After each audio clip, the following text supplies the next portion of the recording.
Master, I must caution you against tampering with the events of any of the worlds we visit. Data were not Marvel's watchers, bound by creed to just watch over the Aniverse and tell the tales of these MCs to the masses and not really, and I mean really, get into the story firsthand. Please adhere to the rulebook code, especially considering the potential consequences. This tale begins with the solemn image of Vikir van Baskerville's head, resting upon the guillotine, facing unjust accusations of associating with the demon clan despite his unwavering loyalty to the Baskerville family. In the shadows of his impending demise, I, a mysterious figure, presented him with a tempting offer for a second chance at life. However, this resurrection would not restore him as a mere hound. Instead, I proposed a unique twist. I would transport him back to a time before these dire events, and he would re-enter the world with the memories of his previous life intact. In this new iteration, I would be the one pulling the strings, steering the course of his destiny while he retained full recollection of his past. Facing the inevitability of his execution, Vikir, driven by the allure of a different fate, agreed to my enigmatic terms. As the blade descended upon him, I activated Data's quantum leap, propelling us both back to the very beginning, where the threads of his life would unravel once more. Suddenly, I awoke in a cradle, disoriented and bewildered. The surroundings were chaotic, and my body felt foreign, prompting thoughts of being in hell. The nursery I found myself in echoed with the cries of numerous children. But why the hell am I a child? I could understand if I was an adolescent, but Data when I said take me back to the beginning. I didn't mean fresh out his mother as the beginning. Well, it's a good thing you didn't end up materializing in the middle of childbirth. Can you imagine the chaos? Doctor, congratulations. It's a time traveler. Data, if I find out you could have controlled this leap, I'm going to fill your hard drive full of Disney Star Wars and amp your human emotion circuits up to 11. I'm not pulling a Bill Clinton and Monica Lewinsky on you, Master. Somehow I feel you're doing this to teach me a lesson, but anyway. Hugo le Baskerville, the patriarch of the family, moved about the room, inspecting each cradle. He callously dismissed the cries of other children as insignificant, even labeling them as trash. However, when he approached my cradle, he noticed my unusual silence. Hugo, in his authority, ordered my transfer to the Cradle of Swords. Lying there, I gazed up at Hugo with a profound hatred in my eyes, fully aware that he was the mastermind behind the false charges and Vikir's subsequent execution. Vikir had undergone training to become a faithful servant. Loyalty to the family and particularly to Hugo, his fidelity led to a death sentence. The motive behind his execution was clear. He knew too much. He swore vengeance. Yet, in my infantile form, I felt powerless. The transfer to the Cradle of Swords, however, presented an opportunity for me to grow stronger. Born into the Baskerville family, the children faced a daunting trial known as the Cradle of Swords. This intricate maze of blades served as their initiation, and success meant reaching the Styx River for the transformative examination. The Styx River turned our bodies into iron, yet its effects were limited to a certain number of children. Speed was of the essence, and navigating the helix-shaped wall of blades to reach the Styx River first was a formidable challenge. I unexpectedly tumbled into the Styx River. The water infiltrated my cuts, inflicting agonizing pain, yet I knew endurance was crucial. Meanwhile, Hugo observed with anticipation, consulting the head butler on the time elapsed since my entry into the river. 7 minutes, but Hugo beckoned me to surface. I continued absorbing the Styx River's essence, resolved not to relinquish this chance easily. Water entering my mouth, I urged myself to endure. The brink of drowning loomed, yet I knew I must persist. Just as it seemed I might succumb, Hugo arrogantly yanked me from the water. He inquired about my name, learning it was Vikir van Baskerville. A smirk played on Hugo's lips as he dubbed me a very greedy son. In my semi-conscious state, determined to hone my canines in secret, the time would come to exact revenge, and I vowed to be the architect of the Baskerville family's disappearance into history. I awoke in a nursery, realizing that I had successfully absorbed the Styx River. Master, just to keep you in the loop, Vikir is still fully aware of all your shenanigans while you're hitching a ride in his body. We wouldn't want any memory gaps or unexplained experiences once you decide to leap out. Data, you're sounding more like one of those systems from those system-based stories. Well, unlike with those series, I can only give you access to Vikir's memories and past experience as muscle memory. The door creaked open, and a maid entered. The maid departed after placing a box on my bed, and upon opening it, I was startled to find 2 venomous mambas inside. Master, I must also inform you that if Vikir was to die, you would die too, as I don't have enough power to leap you out of his body. What? Why are you telling me something as important as that now? Fuck it. How long is it going to take for you to recharge the quantum leap? Well, till you're able to learn and use aura. So that way I will have the necessary energy to start the recharge. I'm going to fry your hard drive if I survive this. As the mambas hissed threateningly, I seized them with my bare hands. fueled by Vikir's burning hatred that vowed to bring down the entire Baskerville family. The next day, the shocking discovery of me peacefully sleeping beside the lifeless vipers rocked the Baskerville community. Despite the execution of all the nannies who were on duty that night, the reason for the vipers' presence remained a mystery. 8 years later, I found myself in class, absorbing the teachings of swordsmanship. Astonishment filled the room as the teacher revealed that Sir Hugo, the strongest of the Baskervilles, held the title of a sword master. The revelation left all the students, myself included, in a state of surprise and disbelief. I was lost in thought and felt the need to regain the power he had prior to his regression before the coming-of-age ceremony. The teacher noticed my distracted state and thought highly of me, and that the patriarch would be very happy to know about my progress. As I was lost in thought about how many years I needed to kill Hugo, I didn't notice the triplets giving me an evil look after class. After class was over, they pushed me into one of the empty rooms and started mocking me, calling me garbage van, and talked about the rumors about how I dove in the Styx River and strangled 2 vipers to death when he was just a baby. Master, I recognized the triplets as the ones who had stabbed Vikir in the past when he was running away after the defamation. They were known as Hugo of Baskerville's Trident, and their names were Highborough of Baskerville, Middleborough of Baskerville, and Lowborough of Baskerville, all 9 years old. Really now? So that means they're fair game and long overdue for a bit of payback then. The triplets continued to taunt me, thinking that they were going to be a real pain in the ass in just 10 years and that it might be a good idea to put them in their place now. One of them brandished a knife and went on about a rumor he had heard, that if you stayed in the Styx River for long enough, your body would become like steel and you would be impervious to injury from blades. The other 2 triplets eagerly echoed their agreement, while the third gave the order for one of the others to hold me still. My mouth was covered by one of them and said I could bite his hand if I endure this for 3 minutes. I played along with this cruel game for a moment. 1 minute passed, 3 minutes passed, 10 minutes passed, but I remained unscathed, and the triplets began to realize that the legend they had heard was true. As the triplet holding me let go, he noticed blood on his hand and realized that his finger was missing. I then spat out the triplet's finger from my mouth. Master, biting off one of his fingers is going a bit too far. How so? A deal's a deal. The triplet was shocked and asked me what I was doing. I reminded the triplet of his promise to eat his own hand. Meanwhile, the other 2 triplets were trying to calm down the situation and suggested that they go to a priest to put the finger back. But I was not interested in that and instead responded by saying who said they could go. The triplet then attacked me with a knife. I did not dodge the attack and allowed the knife to stick, but to the triplet's surprise, it could not pierce my skin. I twisted the triplet's hand and reminded them that they had forgotten that they were in Baskerville. Here,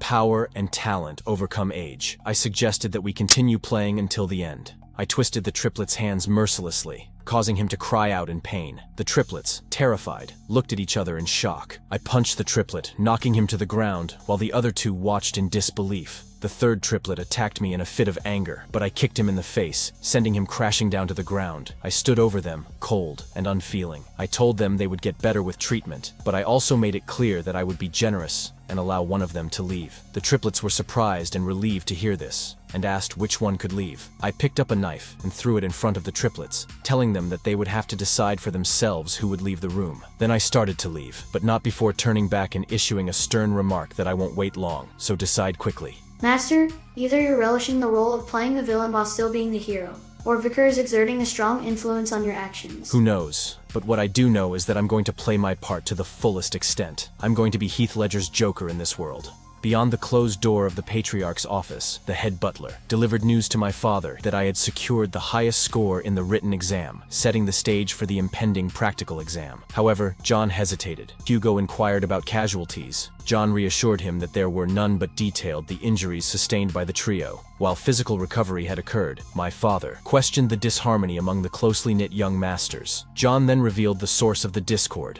me. I had not only wounded the trio, but also topped the written exam. Patriarch Hugo decided to address the matter directly. Summoning me to his office, he prepared to unravel the complexities surrounding my actions and the turmoil I had sown among the young masters. Master WB, I crafted this mindscape to enable interaction between you and Vikir.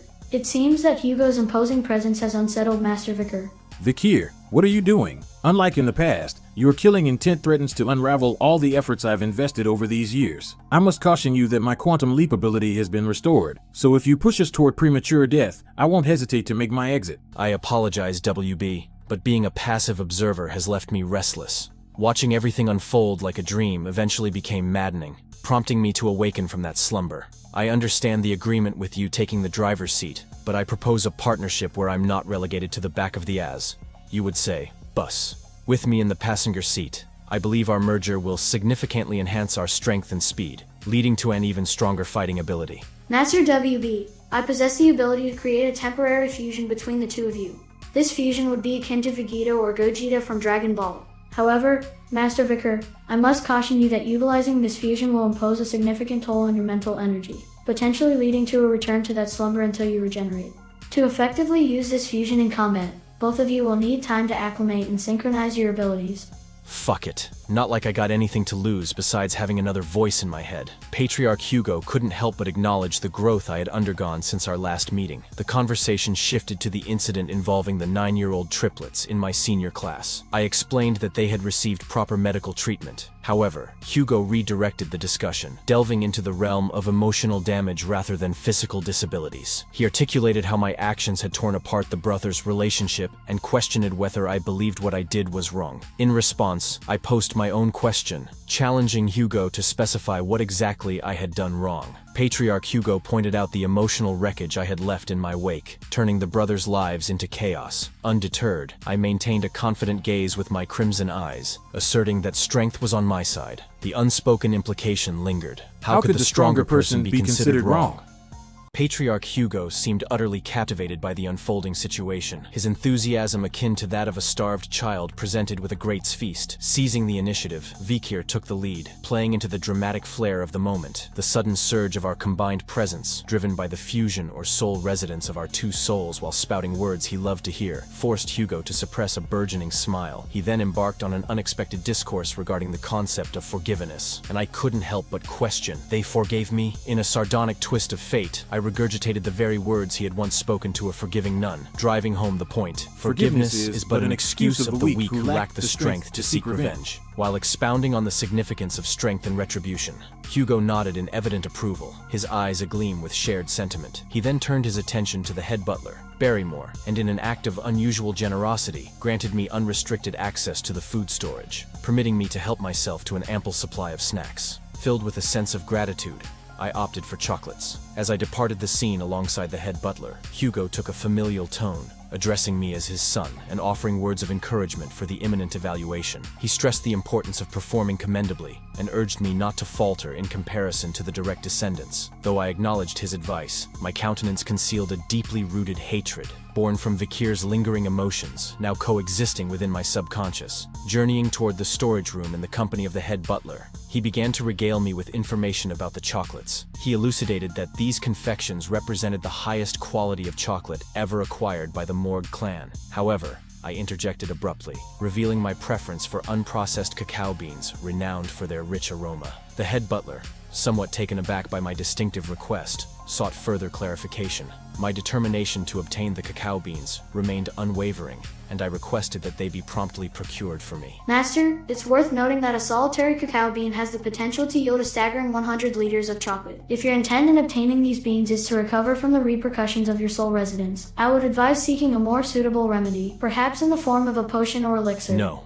These cacao beans aren't for recovery or any such mundane purpose. They are part of my strategy to secure first place in the upcoming exam with minimal effort. I have no intention of working hard except in my training. The rest is beneath me. The head butler watched with curiosity as I devoured the bitter cacao bean, intrigued by my peculiar tastes. He kindly offered to have the beans processed and sent to my room, but I declined his offer, opting to take them as they were. My interest in consuming chocolate had indeed waned, but I had a grand plan in mind for these cacao beans. They would play a pivotal role in the practical exam scheduled in 5 days. This event would be unlike anything the Baskerville clan had ever witnessed. I'm starting to feel like your babysitter in this world, and since Vikir is in a sedated state, I'll transfer his knowledge on the Baskerville family. In this world, the Baskerville family are known as a berserker family.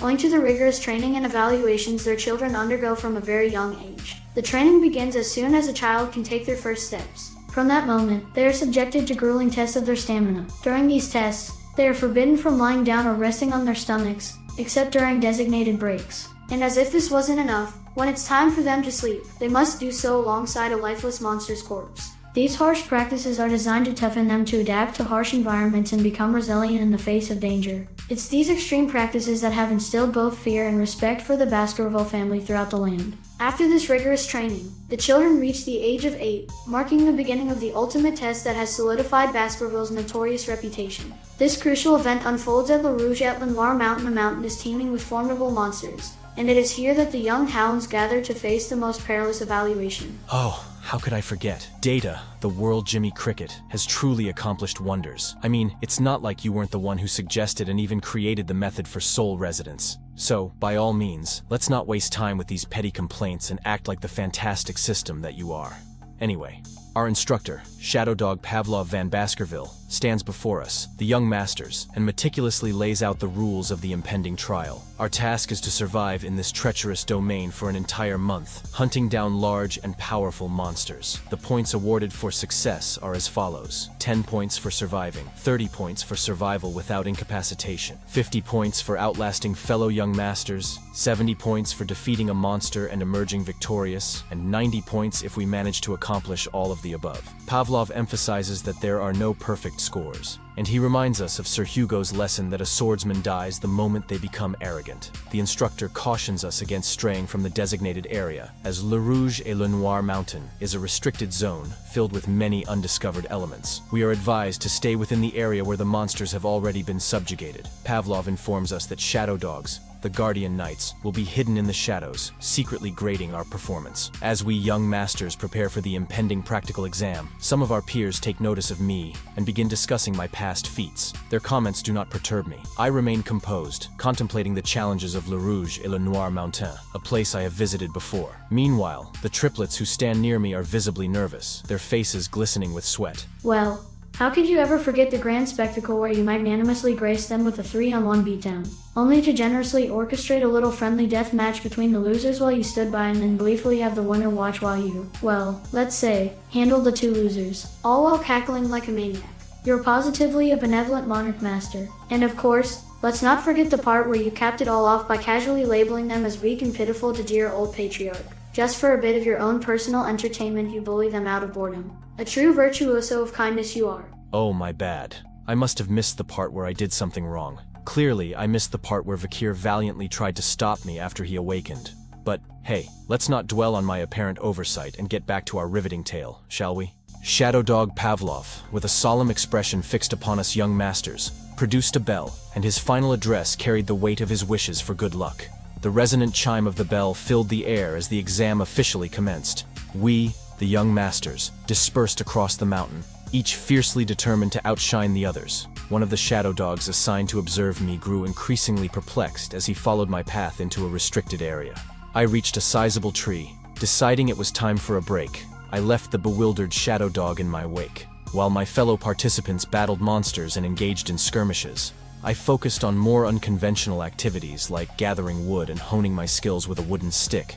Later, I settled beneath the tree, resting peacefully. The shadow dog's impatience grew as he questioned the nature of my actions. Eventually, the shadow dog decided to pursue more engaging endeavors, departing from my vicinity, free from the prying eyes of the shadow dog. I tossed some cacao beans into the fire, relieved that I could now proceed with the preparations I had made, unhindered by the intrusion.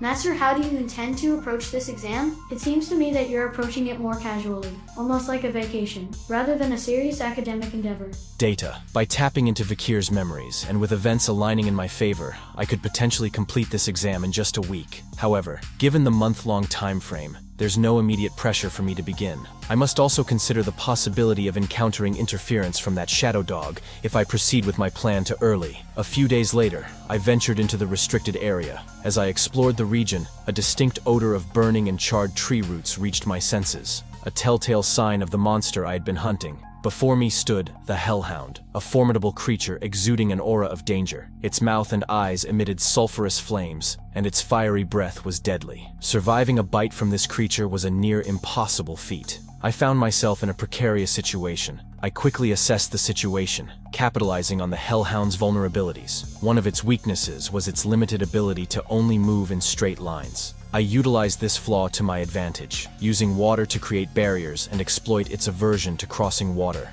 gaining precious moments to evade its fiery attacks. Another vulnerability I observed in canine monsters was that they tended to open their mouths while running. Seizing this opportune moment, I skillfully tossed a cacao bean into the hellhound's mouth, rendering it helpless and writhing in agony. With a swift, precise strike, I pierced the hellhound's kidney, effectively ending its life. As I absorbed the monster's energy, I could feel my body growing stronger. I pondered how Hugo would react when I present the head of a B+ rank monster as an 8-year-old. Eager for more challenges and rewards, I stood confidently, secure in the knowledge that I had secured first place in the practical exam. I understand now. Chocolate is known to be toxic to canines, and when considering a bloody bean's capacity to produce 100 liters of chocolate with a single bean, it becomes clear how detrimental it would be to a canine monster like the hellhound. However, my moment of triumph was abruptly interrupted as a group of hellhounds approached, likely seeking vengeance for their fallen comrade. I remained composed and poised, acutely aware of their vulnerabilities and how to overcome them. As the hellhounds closed in, I drew my sword, a smirk of confidence gracing my face. I swiftly severed the head of one of the fallen hellhounds and taunted the rest, fully aware that they were no match for my skills and knowledge. With the successful defeat of one of their kind, I was prepared to take them all down. However, to my surprise, the hellhounds began to whimper, a behavior I couldn't fathom. Hellhounds were known for their fierce and relentless nature. Master. They would never submit to their prey, even in the face of death. My mind raced as I tried to discern what could possibly make these formidable beasts Master. feel such unease. As I turned to investigate, I laid my eyes on a monstrous 3-headed creature, standing boldly before me. It was a Cerberus, the legendary 3-headed dog from Greek mythology, towering at an imposing 7 meters in size. I tried to inform you, but you were too caught up in belittling those hellhounds to notice that a Cerberus was approaching. Cerberus bore an A+ rank rating, so a creature of immense danger. My bewilderment grew as I questioned why a Cerberus, which typically resided on the 7th ridge of Le Rouge et Le Noir mountain, had ventured to this location. It was known as the ultimate lookout monster. Observing the Cerberus closely, I noticed that it bore wounds and multiple arrows stuck in its body, evidence of being hunted. It had fled to this area, being pursued relentlessly. This presented an opportunity for me to face and potentially defeat an injured A+ rank monster, a rare and rewarding chance. Plus, it's fortunate that Vikir awakened just before the start of the exam, as it opens up the option of using Soul Resonance. Not wasting no time, me and Vikir preformed Soul Resonance. Fusion. All the weapons at my disposal worked effectively against the injured Cerberus. With my honed swordsmanship, developed through confrontations with the demon clans, I landed several precise strikes on the Cerberus, believing that I had a chance of victory. However, the sudden ending of the fusion allowed the Cerberus to retaliate with its formidable claws. The first strike shattered my sword, and the second sent me hurtling through the air, crashing into a tree trunk with a resounding thud. Blood spilled from my mouth as the impact left me grievously injured and incapacitated. As my vision slowly cleared, a surge of panic coursed through me. I feared the worst, considering the direct attack of the Cerberus and the searing pain in my left arm. I cautiously examined my arm, relieved to find that it was still attached to my body, albeit bearing injuries. I realized that the magical properties of the river Styx had likely played a role in protecting me from the Cerberus's full force, although I knew I couldn't rely solely on the river's protection. My relief was short-lived. Another encounter with the Cerberus would likely prove fatal. I needed to evade its relentless pursuit. I dodged as the Cerberus lunged at me once more. I recognized that my best course of action was to flee. As I sprinted through the perilous terrain, my eyes darted around, searching for an escape route. And then, salvation presented itself. An iron fence stood just a few yards away. Hope surged within me. If I could breach that fence, I would be out of the restricted area. With every ounce of strength and determination, I pushed myself harder. Adrenaline surged through my veins as I propelled myself through the gate, and a rush of relief flooded my heart. I had succeeded in escaping the restricted area, but the danger was far from over. My objective now was to reach the safe haven I had prepared for myself before embarking on this perilous mission. As I continued to run, scanning the surrounding woods for any signs of the pursuing hellhound, my heart raced with the fear of being caught by the relentless beast. I scoured the nearby woods, searching for the pit I had prepared beforehand. Finally, I spotted what I was looking for, a carefully concealed pit. With the hellhound hot on my heels, I jumped forward, narrowly avoiding its snapping jaws. The beast plummeted into the pit, which was filled with wooden spears. I couldn't help but smile, knowing that my preparations had paid off. The wooden spears were coated with a deadly essence derived from the bloody bean, acting as a potent poison against canid monsters. Cerberus growled and foam started oozing from its mouth, but I remained focused and ready for the next phase of the battle. This fight was shaping up to be one of the toughest challenges of my life. With a wooden spear in hand, I took careful aim and hurled it at Cerberus, striking the hellhound's side. However, Cerberus remained alive and continued to approach me menacingly. I counted its steps with precision as it closed in, one by one. 1, 2, 3, 4, 5, 6, 7. When Cerberus took the 7th step, it came to a sudden halt and collapsed right in front of me. I released a sigh of relief, confirming that the rumors I had heard were true. The wooden spear I had used was no ordinary weapon. It was a spear laced with the venomous fang of the deadly bloody mamba snake. This venom prevented its victim from taking more than 7 steps after being bitten. I had kept it hidden since my youth, knowing that it could serve me well one day. As the energy from Cerberus's lifeless body entered me, I stood over the 3 lifeless heads of the fallen beast. I marveled at the newfound power I possessed, but my thoughts swiftly shifted to the challenge of transporting the massive carcass back. I knew that the cause of Cerberus's demise would be evident to anyone who saw it, and I began to contemplate who might become a witness. Perhaps the guardian knight who had witnessed me crafting the wooden spears could be of assistance. However, my thoughts ventured into a different realm entirely. Cerberus was a gatekeeper, guarding something of significant importance.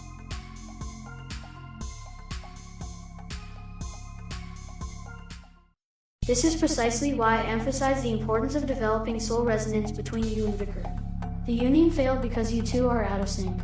Are you even paying Since attention? I have to hear this Master? AI of mine I don't vent want to from be what trapped here if transpired something in this happens to exam, you. if you could hit This that is subscribe exactly button why to I help was the lucky channel to and leap into enjoy. his body. Damn, how I knew deep you is would this do something effing like cave? this. The dimly lit cave seemed to stretch far beyond my initial expectations, with its dark depths suggesting a vast expanse. As I navigated the shadowy passages, I couldn't help but notice veins of ruby minerals scattered throughout, hinting at a possible connection to the nearby Redall Mountain. My curiosity was piqued. Suddenly, a glimmer of light broke through the pervasive darkness, inviting me to explore further into the dungeon. Eager to uncover its hidden secrets, I quickened my pace, eventually finding myself standing in a chamber bathed in brilliant illumination. My eyes slowly adjusted, revealing an enormous ruby perched atop a central pillar. Its radiant beauty was truly captivating. However, my moment of awe was interrupted by the silent witness of a nearby skeleton. This unfortunate soul had met a violent end here long ago, and their remains were a somber testament to the perils of this place. Intrigued, I picked up a letter that lay beside the skeletal remains. Its author, a certain Cain, introduced himself while explaining his reluctance to defile the pure white paper with his name. The letter told a harrowing tale of 2 brothers, Cain and Abel, who had stumbled upon a legendary stone chamber, a relic that had been passed down through generations of their family. Their journey had led them through countless trials, culminating in a final challenge that had held them captive for 3 long years. The sacrifice they had made was indeed beyond comprehension. Turning my attention back to the magnificent ruby at the chamber's heart, I couldn't help but be intrigued by the riddle inscribed on a nearby monument. When entering, it's 1, but once inside, it's 2. When leaving, it's 1. The enigma confounded me, but I remembered from the letter that Cain and Abel had wrestled with the very same puzzle. The letter recounted that the 2 brothers had contemplated the cryptic text for an extended period before reaching a conclusion. According to the letter, Cain had revealed that he and Abel were twins, separated at birth. To claim the treasure hidden within the dungeon, they had to become one once more, suggesting that only one of them could leave with the coveted prize. This revelation had led to a fierce battle in which Cain had taken the life of his own brother. However, their situation had remained unchanged. Although they had transitioned from 2 to 1, Cain still couldn't obtain the treasure.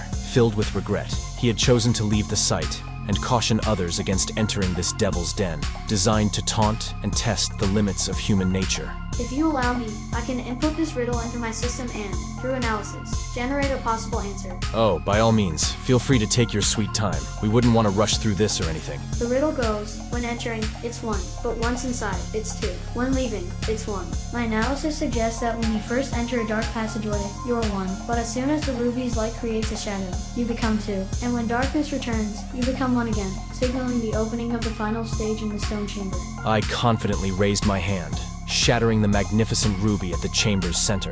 A blinding burst of light filled the room, unveiling the long-hidden treasure concealed within. My eyes widened with amazement as I gazed upon the object that had cost 2 brothers their lives. Before me lay a sinister-looking sword, exuding an aura of malevolence, as I couldn't help but wonder if this was indeed the relic of the Devil's Den. Drawing nearer to the sword, I examined it with great interest. My gaze fell upon the text inscribed on the stone surface beneath it, a declaration that sent a shock through my being. Only those with Baskerville's blood coursing through their veins were worthy to claim this sword, aptly named Beelzebub.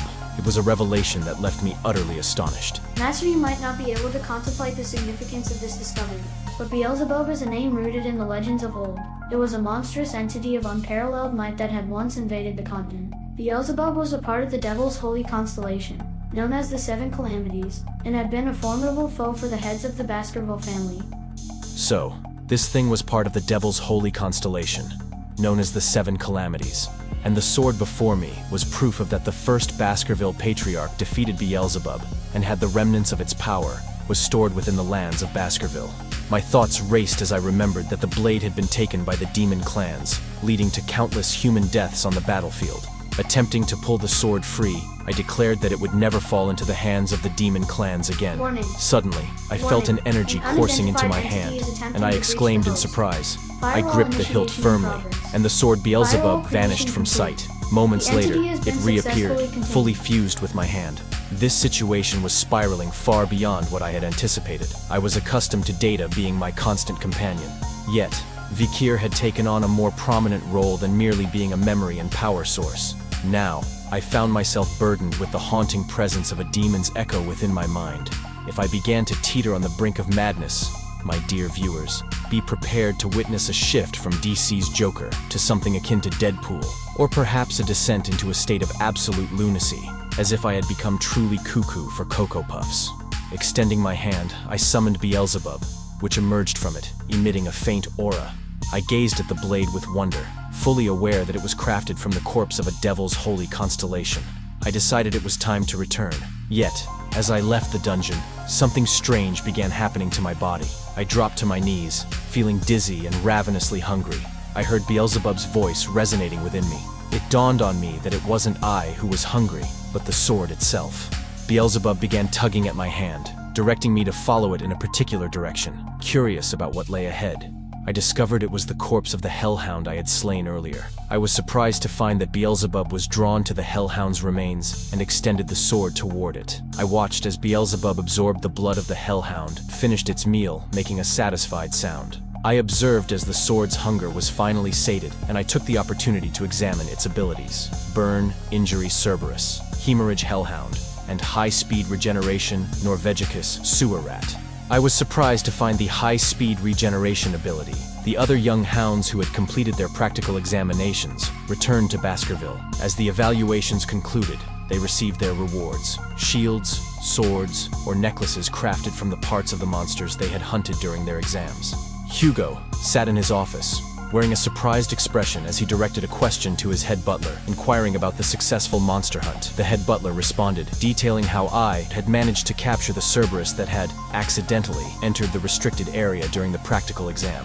Hugo, taken aback, couldn't fathom how a young hound had taken down a monster that even the Guardian Knights hesitated to confront. The head butler continued to narrate the incident, explaining the condition of the Cerberus's corpse. Intrigued by the details, Hugo expressed his interest in the matter, but the head butler could only provide information based on the entries in the hunting journal. Planning to inquire further from me, Hugo learned that I had already returned to my dormitory. Amused by my swift actions, he commented on my cunning nature, acknowledging the value of information as a form of power. The head butler, still astonished, voiced his surprise at the remarkable talents displayed by a hound named Van. Not adhering to the traditional naming conventions of lay or la, Hugo, known for his belief in talent over lineage, reiterated his stance on raising hounds based on their abilities rather than their bloodline. To shift the atmosphere, the head butler summoned me to stand before Patriarch Hugo, who, maintaining composure, inquired about the successful Cerberus hunt during the practical exam. In response, I calmly explained my strategy, revealing the use of chocolate on my wooden spear as a lethal poison for canine monsters. This revelation surprised Hugo, prompting him to realize the purpose behind my earlier request for chocolate. Hugo inquired why I hadn't given a proper response when the head butler questioned me about the Cerberus hunt. I straightforwardly stated that the butler was not my master. When Hugo pressed about who my master was, I asserted that belonging to the clan meant the clan's master was also my master. Hugo smirked, congratulating me on the successful hunt and granting me the privilege of claiming the monster's corpse. As the highest scorer, I had the opportunity to make a wish. I revealed my wish, to gain access to the 10,000 epistle library. Hugo raised an eyebrow, reminding me of the restricted entry to the library. I expressed my willingness to relinquish the wish if it wasn't allowed, secretly planning to find a way to sneak in. To my surprise, Hugo not only granted permission, but instructed me to read Baskerville's 6th technique, located in the 6th restricted zone of the library. The news startled me, as it was uncommon for an illegitimate child, with the middle name Van, to be allowed beyond the 4th technique. I strived to stay calm and rationalize the situation, considering it was only the 6th technique. Yet, my determination remained unshaken. My goal was clear: to surpass Hugo and obtain the greatest essence of Baskerville, the swordsmanship textbook containing the teachings of the first patriarch who subdued the 7 great disasters. Realizing the value of this opportunity, I bowed and thanked Hugo, knowing he might not comprehend the true worth of the random book he handed over. Nevertheless, I was confident in making the most of this chance. Entering the 10,000 epistle library for the first time, I marveled at its vastness. Browsing through the books on swordsmanship, I couldn't help but read out their names to myself. However, I was well aware that, despite being an illegitimate child of Baskerville, surpassing the 4th technique was a barrier set by the family's defense mechanism to prevent undue rebellion. I reached a section where a book was chained with a lock. Unlocking it, I pondered on Hugo's reasoning, believing an 8-year-old wouldn't memorize its contents in a day. Little did he know that, before my regression, Vikir had already mastered the theories up to the 4th technique, going further to deduce the 5th. A realization struck me. After drawing the 4th tooth, I needed to halt the mana flow to proceed. This might be the reason I couldn't manifest the 5th tooth. Despite the opportunity to delve into the book on the 6th technique, I was indifferent. My real motive for coming to the 10,000 epistle library was to reach a stage higher than my current one. As I exited the swordsmanship section, the guards were taken aback. They questioned if I had finished reading so quickly and offered more books from deeper within the library. I dismissed it, knowing that hidden treasures often lurked among dusty miscellaneous books. My eyes lit up as I found a book titled A Lurking Ambush. Though seemingly useless and torn, I knew its true worth. I remembered finding a ripped page from a swordsmanship textbook with Baskerville's handwriting. The missing pages, hidden in A Lurking Ambush, held the key to mastering the techniques. I knew that to others, it might seem like a miscellaneous and incomprehensible book. But, by utilizing the missing pages, this seemingly false information would transform into a masterpiece. I made a vow to reclaim that lost power before turning 15. Deeply engrossed in reading, time seemed to fly. When I finally closed the book, I realized the night had turned into day, proud of myself for memorizing its entire contents. Memorize? Master, you and me upload and create training simulations of the techniques so that I can remove any wasted movement I found. On top of the muscle memory of Vikir's past life sped up the process. Standing amidst the absent guardian knights, I acknowledged that drawing 10 teeth with my current body was beyond reach, but I felt confident in unlocking the elusive 5th technique that had eluded Vikir in his past life. Focused and resolute, I faced a statue, wielding my Baskerville sword technique with increasing intensity. Successive strikes echoed the execution of the 1st, 2nd, 3rd, and finally, the 4th technique. I executed the technique, cutting through the statue with precision. Catching my breath, I marveled at the success of the 5th technique, still trembling with the excitement of drawing the 5th tooth, realizing how far I had come in such a short time. In just 8 years, I had reached a level that took Vikir 30 years. Confident in my new skills, I was determined to master the Lurking Ambush sword technique, recognizing its potential for seamless transitions between offense and defense. Placing the book near the window, I felt capable of challenging a mid-class graduator and winning with my newfound skills. But to keep my strength concealed from Hugo, I needed to maintain an air of mystery, providing Hugo with something to anticipate. Taking out a magnifying lens, I positioned it carefully near the book. As the sun's rays converged onto the pages, a small fire ignited. With an evil grin, I remarked that destroying the book would impede Hugo and the hounds from reaching the 10th technique, a hurdle I had no intention of facing.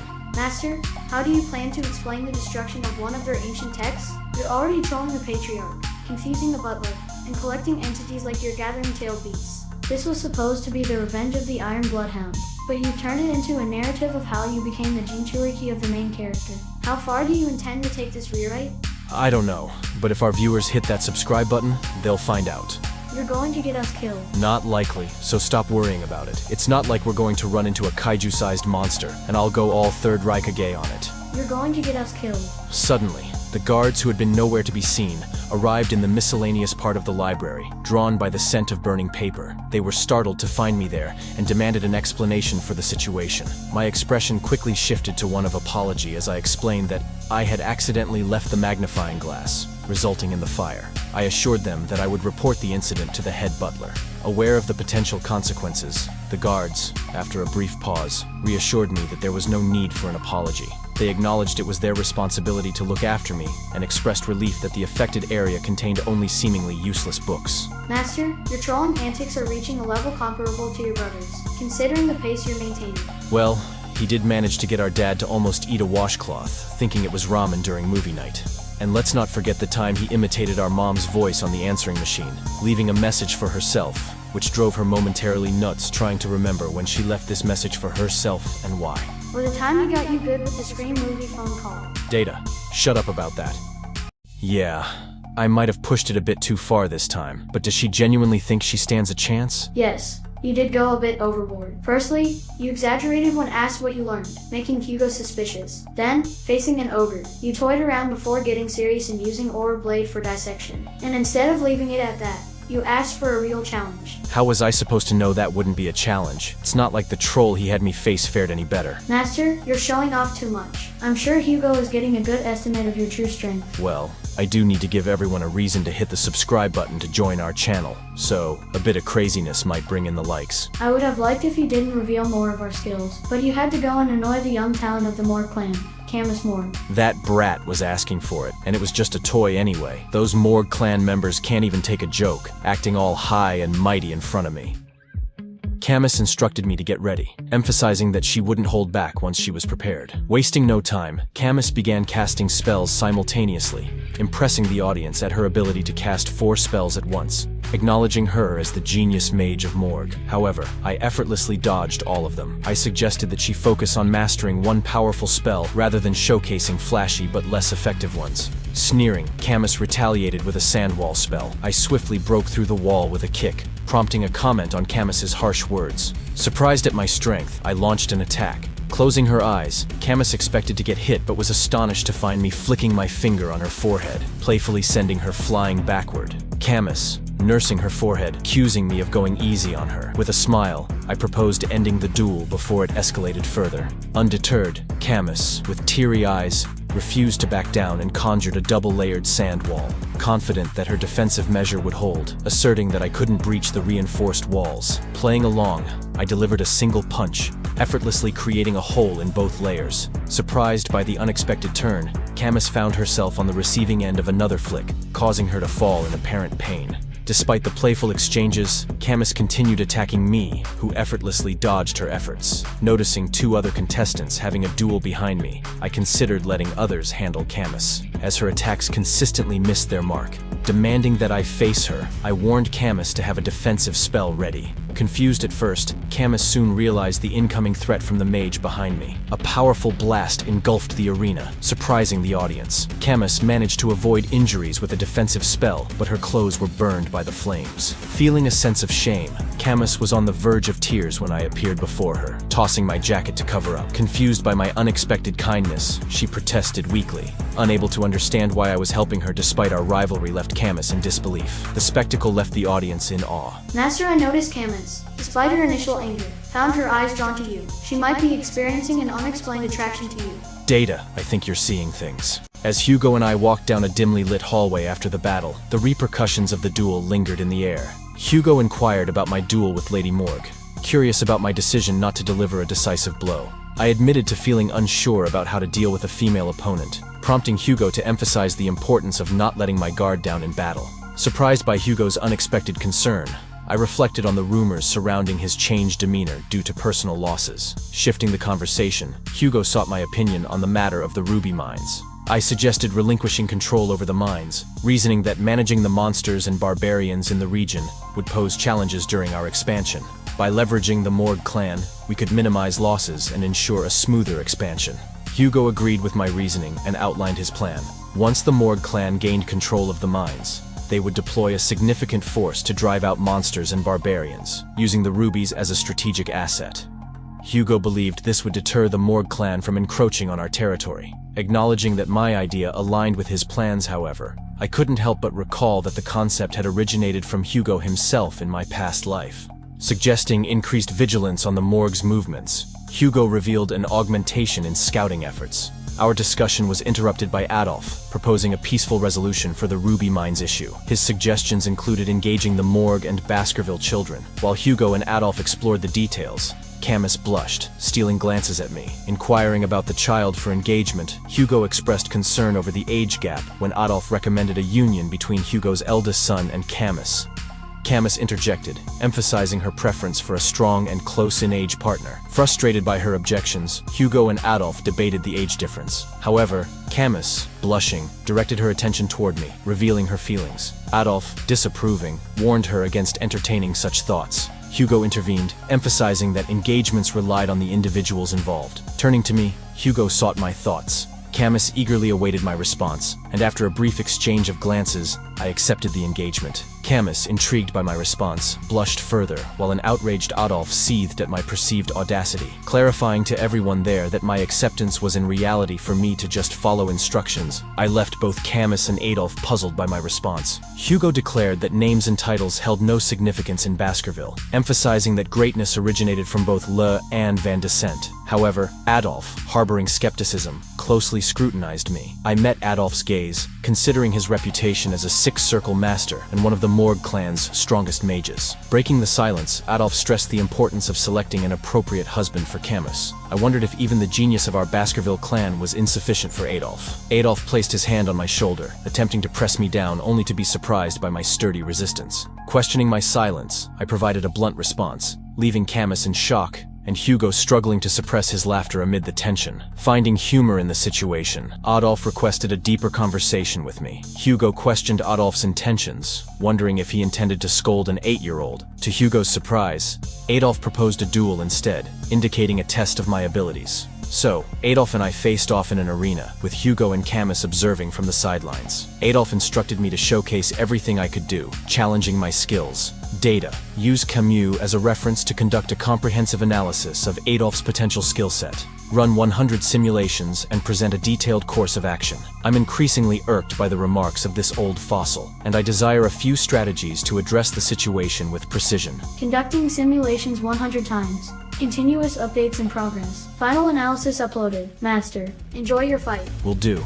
I agreed, but contemplated to myself that revealing everything might overwhelm Adolf because Data's analysis is always on point. Adolf, demonstrating his mastery, crafted a pot using fire, earth, and water magic simultaneously. Filling the pot with water, he placed it on his head and challenged me to make a single drop fall for victory. Data getting offended, but his taunt reanalyzed the situation and calculated my chances in a direct confrontation. Deciding to approach carefully, I charged at Adolf with a sword, prompting Camus's protest.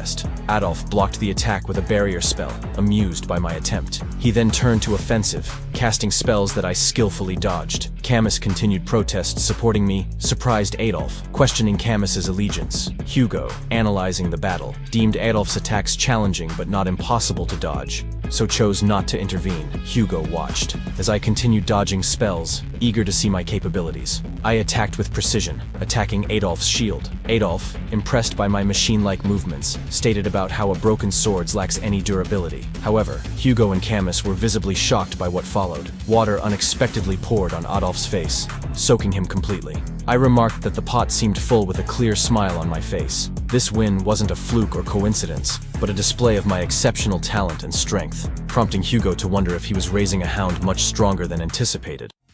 7 years had passed since we first set foot on the Baskerville training grounds. Now, facing a formidable oxbear, we demonstrated our skills under the vigilant gaze of Staffordshire Baskerville. Staffordshire guided us, suggesting a strategic approach by targeting the hind leg first. The triplets executed well-coordinated strikes, showcasing the effectiveness of our dark crimson aura, a trait well-suited for Baskervilles. After successfully subduing the weakened monster, Staffordshire commended us, acknowledging our status as low-rank sword experts and masters of the first Baskerville technique. He emphasized the potential dangers we would encounter when facing the wild ox bear on Le Rouge, Illinois Mountain. With the completion of our intensive training, Staffordshire wished us luck in our future endeavors. As the young hounds celebrated their graduation, discussions shifted to preferences for Baskerville Knight orders. Interestingly, one of them expressed curiosity about the whereabouts of a certain individual, referring to the figure seated on the defeated ox bear, none other than myself. Their conversation about me continued, with one highlighting my impressive feat of defeating a larger ox bear. They speculated about my capabilities, suggesting that I might be on par with shadow hounds in prowess. Meanwhile, I sat atop the vanquished ox bear, reflecting on my journey. Despite progress, I sensed that the pace of my growth was slower than anticipated. Currently, I'm holding an intermediate rank in the 5th Baskerville technique. Interrupting my contemplation, Head Butler Barrymore delivered a message that the Patriarch sought me. I acknowledged it and proceeded to Hugo's office. Hugo, sporting a cut on his nose, greeted me in his office. Curious about the injury, I discovered that Hugo had been dealing with barbarians on the mountain, and a skilled archer had left a mark. Despite not capturing the archer, Hugo retaliated with a matching scar. While congratulating me on graduating, he forewarned me about the hurdles ahead, alluding to a demanding assignment. Hugo's ominous words hinted at the divergent paths awaiting Baskerville children, either as expendable soldiers or elites, educated in politics and administration. Understanding the dynamics within the Baskerville hierarchy, I knew that Hugo would be reluctant to allow an illegitimate child like me to pursue a course meant for the elite. As I contemplated the intricacies of Baskerville's sword techniques, designed to create a gap between elites and expendables, Hugo unexpectedly suggested I try the lower house of Parliament. Perplexed, I sought clarification from Hugo. He elucidated that my accomplishments surpassed those of 10-year-old prodigies, and as such, I deserved an elite position. The role he proposed was Deputy Consul of the underdog city. I agreed to take on the role, but before delving into this new chapter, Hugo wanted to discuss the aftermath of my encounter with the Morgue clan and the Ruby Mines. Seizing my chance, I brazenly requested to borrow my reward, a notion that shocked even the head butler, though it seemed to leave Hugo unfazed. A stamped paper sealed the agreement, and I assured Hugo that I wouldn't cause him undue concern. The transition from being acknowledged as an illegitimate child to being addressed as son by Hugo marked a curious shift that I couldn't ignore. Strolling alongside Head Butler Barrymore, he underscored the importance of my appointment, highlighting the Patriarch's deep respect and the implicit preparation for more significant responsibilities. An advancement in the disciplines of kingship. Master, with this change in childhood, it wouldn't be impossible for you to renege on our agreement due to a change of heart. No chance. Those reactions you were picking up were coming from Vikir, not me. This son nonsense is only pissing him off. Embracing my newfound role and fully aware of the challenges ahead, I viewed it as a chance to hone my skills in a more secure setting. My indifference toward current events contrasted sharply with the vivid memories from Vikir's past life, where the guillotine had severed his head. The inclination to make Hugo experience a similar sensation firmly rooted itself in my consciousness. In a region of the Baskerville territory, particularly in Underdog City, preparations buzzed in anticipation of my arrival. Within a villa, a bald overseer directed 2 diligent workers to guarantee immaculate surroundings for the incoming deputy consul. Speculations regarding the age of the new official filled the air. As I approached, the workers attempted to decipher my identity. Met with a stern response, I presented the document verifying my position. Confusion lingered among the workers as I directed them to ready for a celebratory event, signaling the commencement of my tenure. The workers remained perplexed about my early arrival, but I paid no mind to their confusion. Upon entering the villa, I noticed the questioning expressions on the workers' faces, wondering why the new deputy consul was planning a party. The festivities commenced, filling the entire villa with food, drinks, and the laughter of attending nobles engaging in lively conversations. Chihuahua Baskerville paced nervously in his office, visibly agitated. Glancing out the window, he couldn't believe his eyes. The newly appointed deputy consul, a young man recently inducted into city service, was hosting a party at the workplace. Already grappling with the challenges of his predecessor's dismissals due to bribery, Chihuahua was taken aback by this audacious behavior. As he prepared to express his frustration, I unexpectedly appeared behind him, inquiring if he was the general secretary. unfolding in the VVIP lounge, renting for a whopping 10 million gold. The 7 crucial members of the Youth Autonomy Association, representing the second and third generations of the 7 native families within the Baskerville territory. The blonde in the club instructed waiters to drink the spilled wine on the table, comparing them to hunting dogs. His companions praised the Baskervilles for protecting them and facilitating their wealth, attributing it to territorial expansion and the demand for slaves. The discussion shifted to a new deputy consul of Van Descent. The blonde proposed teaching the young government worker a lesson by inviting him to a party, then force him to foot the bill afterward. The group laughed at the impending prank. As they planned, a waiter entered with some girls, announcing their arrival. Excitement filled the room as the young heirs prepared to enjoy their evening. However, their excitement turned to surprise when they noticed me accompanying the ladies. Unaware of who I was, the waiter grabbed me, demanding to know why I was there. The room fell silent as I approached, and the waiter soon realized his arm was bent at an impossible angle. I introduced myself as Van Baskerville, and the blonde guy recognized me as the deputy consul, questioning my presence. I calmly replied that they had invited me. The group started to whisper between themselves, but growing impatient, I placed my hand on the table, interrupting their conversation, stopping the pointless chatter. The table exploded, glasses soaring and crashing to the floor, surprising everyone in the room. They watched in disbelief, wondering if I had used mana manipulation to make the champagne tower explode with just a touch. Placing my hand on one of the guy's shoulders, addressing him directly, scared the guy, blurted out that they would pay for the drinks. I questioned if their plan was to have me to pay for everything, and another companion spoke up, questioning who would dare do such a thing. The blonde looked to be the ringleader tried to calm the situation, claiming they only wanted to test my leadership qualities in Underdog City. They assured me that they recognized my capabilities and would follow my lead. Suddenly, I unleashed a palm strike, resembling more of a claw attack, on the guy sitting closest to me. I tightly grasped his stomach and delivered a stern message. An owner could test their dog, but a dog should never test their owner. As I looked at the rest of the group, I questioned whether their wealth and power had left them unfazed by my actions. Throwing the guy I had been holding to the ground, I stepped on his face and asked the rest of the group if they understood why I had taken such actions. The blonde guy's fear betrayed them as he stuttered out a response. However, telling them that if they truly knew, they would understand the consequences of what would come next. The group became angry, labeling me a bastard and questioning if I thought I could get away with it. Suddenly, I appeared right in front of the second guy, accusing the group of crimes such as abduction, kidnapping, illegal slave trafficking, and worst, insulting the Baskerville name. The rest of the group wore shocked expressions upon hearing the litany of crimes they had committed. I punched the second guy, stating that animals don't learn until you teach them. A twisted grin displayed as I declared that I was going to teach these disobedient creatures a lesson. Master, your actions since your arrival have created a sense of intrigue among the people, making it challenging for them to decipher your motives. While it seems that your deeds have generally garnered a positive reception, there remains a prevailing belief that the nobles and crime bosses continue to wield influence in the province, operating behind the scenes. Earlier today, Chihuahua came to me with news that the Village Hall's Youth Autonomy Association had requested a meeting. He explained that this association comprised various clans' next heads and was oddly described as a promiscuous social club, despite its misleading name. He speculated that the young masters in the association might have something to say about the special law I put in play. However, my response was, the dung flies have started to smell the shit, so it's time to eradicate the pests that were eating away at the city. Fortunately, his proficiency in information gathering, owing to his native background in the area, facilitated the apprehension of the next leaders of those organizations. Additionally, did he inform you about reminding our viewers to hit the like button and subscribe to the channel to stay updated on your wild exploits? In a dimly lit prison cell, 2 men stood with contrasting expressions. I remained unfazed, while Chihuahua appeared shocked and concerned. A beaten-up blonde man stood before them, shouting and accusing us of orchestrating a plot that would lead to his father's retaliation, vowing never to forgive us for our actions. Chihuahua, visibly distressed, questioned why the man had been so brutally beaten. Walking toward the cell with a cold smile, I assured Chihuahua that I hadn't even started yet. I was unfazed, despite Chihuahua's shocked look, and replied that I was going to execute all the wicked civil servants who had mutated into a hideous organization with their lack of proper education, emphasizing their disregard for the authority of the Baskerville clan, as they begged for their lives, promising everything they had if spared. Chihuahua voiced concerns about the repercussions. I assured Chihuahua that there was no need to worry about the families,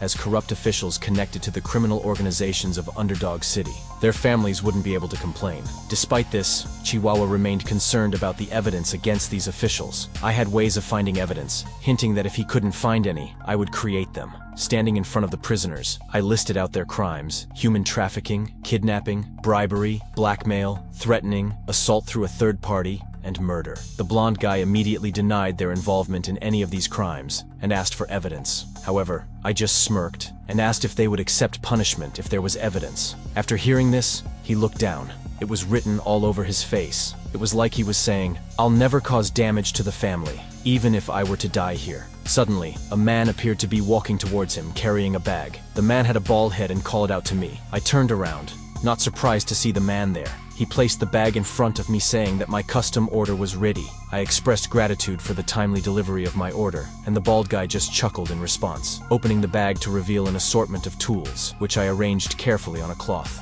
As I was setting up, the bald guy suddenly spoke up, saying that he had never seen some of these tools before, despite having been in practice for 30 years. He asked me how I'd come up with such scary tools. I shrugged and replied that I didn't invent them myself. They were common where I came from. Lost in thought, the revealed tools caused the blonde guy to squeal in fear. I looked at the prisoners and asked where their expressions were from before. And please, don't say anything now. I want to cherish the memories of Vikir's past for once. Master, despite having Vikir's memories to identify the wrongdoers, your actions are devoid of concrete evidence, and certain aspects of your strategy seem to be concocted. It's crucial to proceed with caution to ensure everyone's safety. You're not listening, are you? Rumors regarding the arrest of the 7 notorious figures swiftly circulated throughout Underdog City, echoing in any gathering of more than 3 citizens. Initially perceived as a political maneuver between the new politician and the native authorities, the arrest had been anticipated to end with the release of the imprisoned gang members, once local powerhouses relented.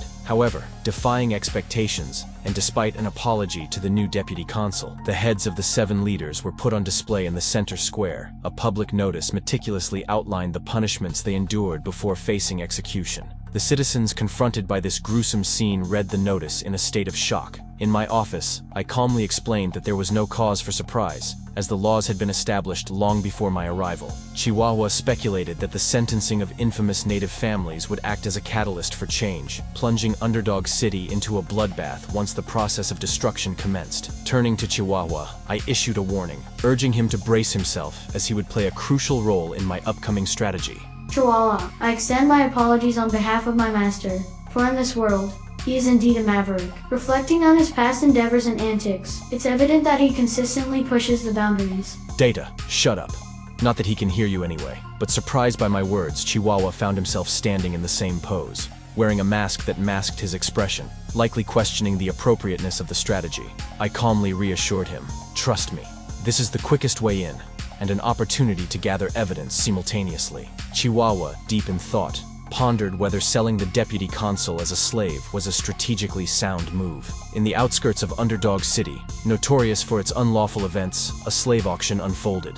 A vast tent, erected in the middle of nowhere, attracted opulent carriages bearing kidnapped barbarians, nobles, and commoners, all awaiting their turn for auction. Unbeknownst to the Baskerville family, a clandestine event was about to unfold. The auction began with a starting bid of 100 million gold on the first item, and various items were presented, each possessing unique qualities and uses. The eager crowd participated in the bidding, hoping to secure valuable purchases. Once my mischief-filled adventure reached its climax when I revealed a trump card, a flute attached to my leg. Playing a deafening tune, the room echoed with chaos, leaving the crowd stunned and the auctioneer bewildered. With a smug expression, I reveled in the unfolding mayhem. Hooded figures emerged, emitting a formidable aura with chilling eyes, paralyzing the guards with fear. Those recognizing the teeth symbol identified them as the ruthless annihilation experts, the Baskerville clan's formidable Pitbull Knight Order. The cries of those cut down by the Pitbull Order echoed through the area. Standing beside me, Boston Terrier Le Baskerville,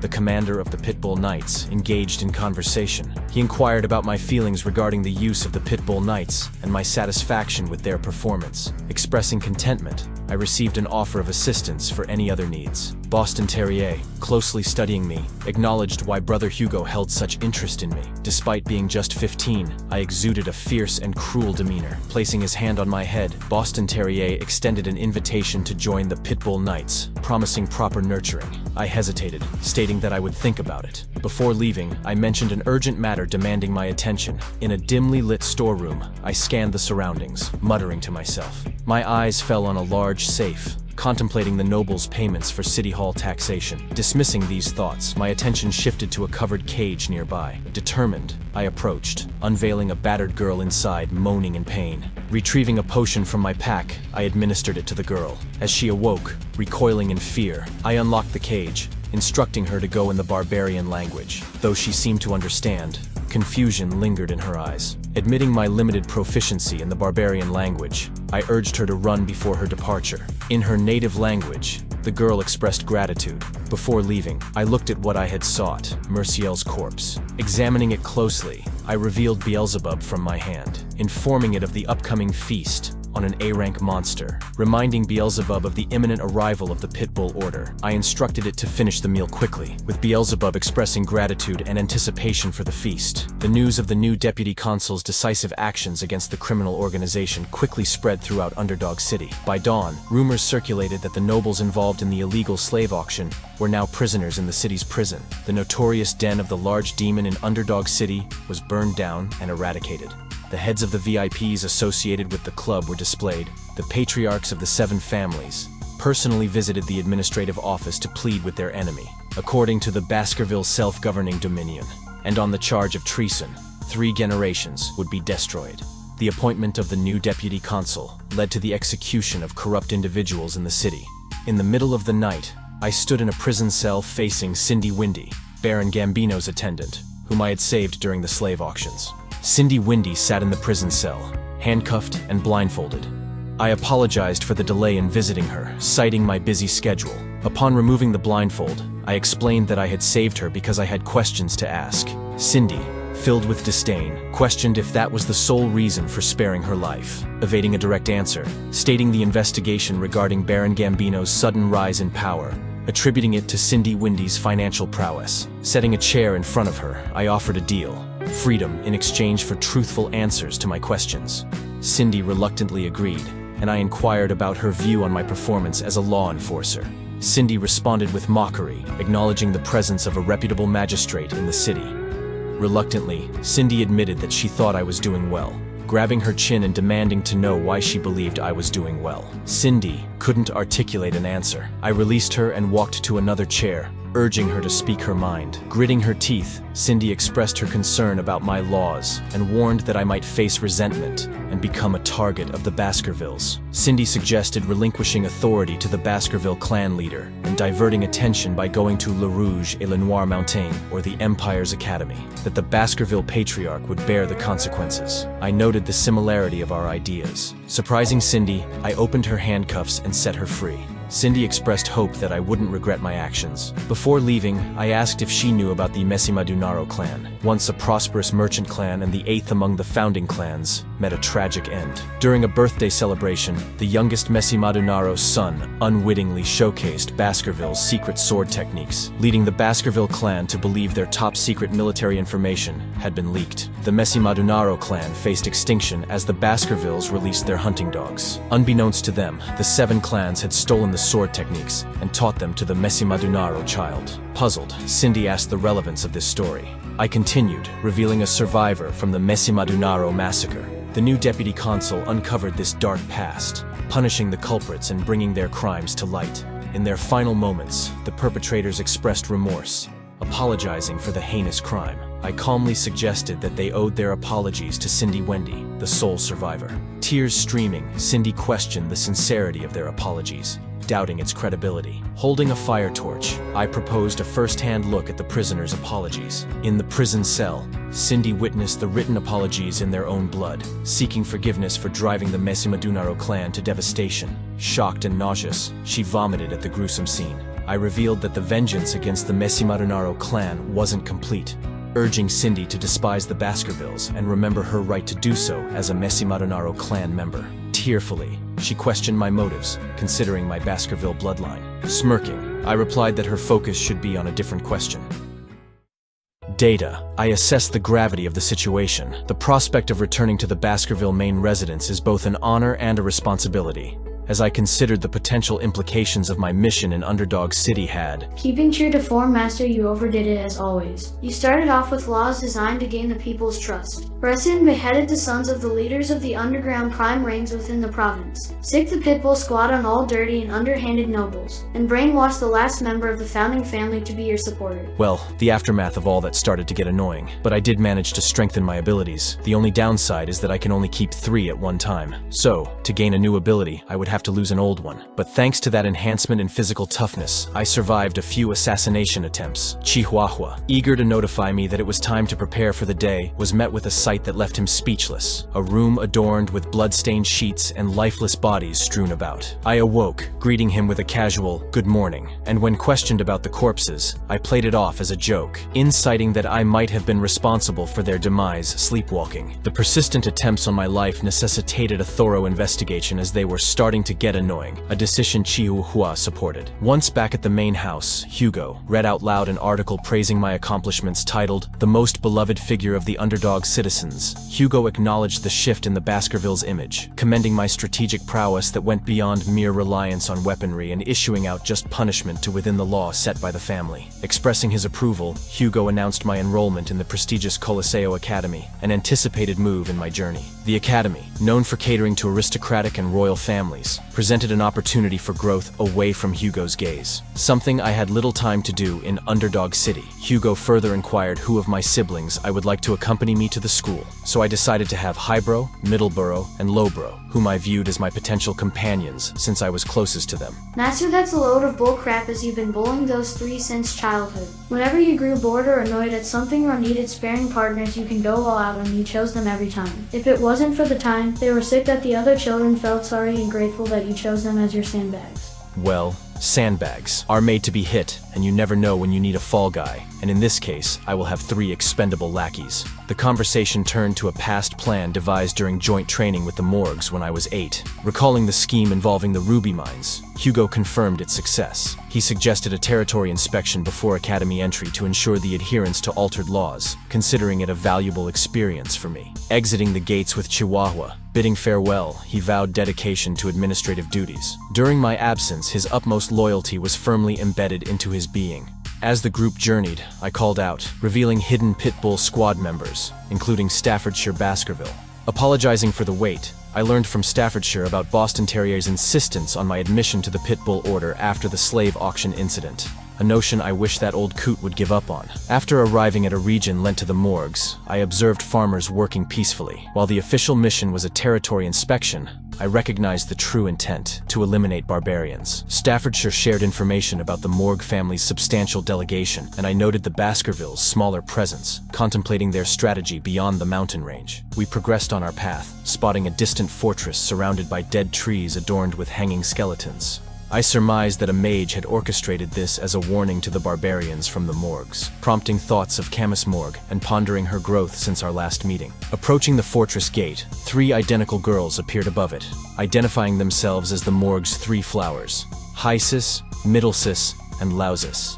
According to Vikir's memories, they were missing a few screws. They insisted on permission to pass. I introduced myself as part of the Baskerville envoy team and demanded entry, but Hysis resisted, insisting on reporting to the person in charge. Frustrated by their refusal, I questioned their authority, but the triplets mocked me, referencing the tenant protection law and insinuating arrogance due to their rent payments. Feeling a surge of annoyance, I controlled my anger, and despite my final demand to open the gates, the triplets persisted. Master, calm down for a moment. A wave of killing intent and bloodlust emanated from me, intimidating the Morg's 3 flowers, thinking how near death I can put them and get away with. Master, Lord Vikir, you both need to relax as the 2 of you entered soul fusion. So even if you were going to leave them alive, I doubt you could in your current state. Lausis cast a spell in anger, creating tension. As Staffordshire and I prepared for a fight, 3 group members voiced their discontent with the Morg's 3 flowers, calling their words absurd. The situation escalated as the Baskerville 3 stooges, Highbrow, Middleborough, and Lowbrough, revealed themselves, denying the accusations and asserting their loyalty as the symbol of Baskerville. The triplets assured me that they would handle the situation, leaving me puzzled by their strange behavior. Master, you're not used to having them kiss your rear, so you're a bit slow in the uptake in this regard. Yeah, I would never expect that out of them. You're right about that. They each gestured to leave this to them, but the only thing I could think of at that moment is stopping the urge just to wipe out all 6 of them and just be done with it. Despite considering them mere sandbags, I acknowledged their potential as useful soldiers in the future. I expressed trust in the triplets, referring to them as his older brothers, eliciting signs of joy and satisfaction from the triplets. Morg's 3 flowers disdainfully criticized the close bond of the Baskerville triplets, labeling them as ignorant fools. Unfazed, the triplets responded defiantly, fueling the Morg triplets' anger, who vowed to discipline them.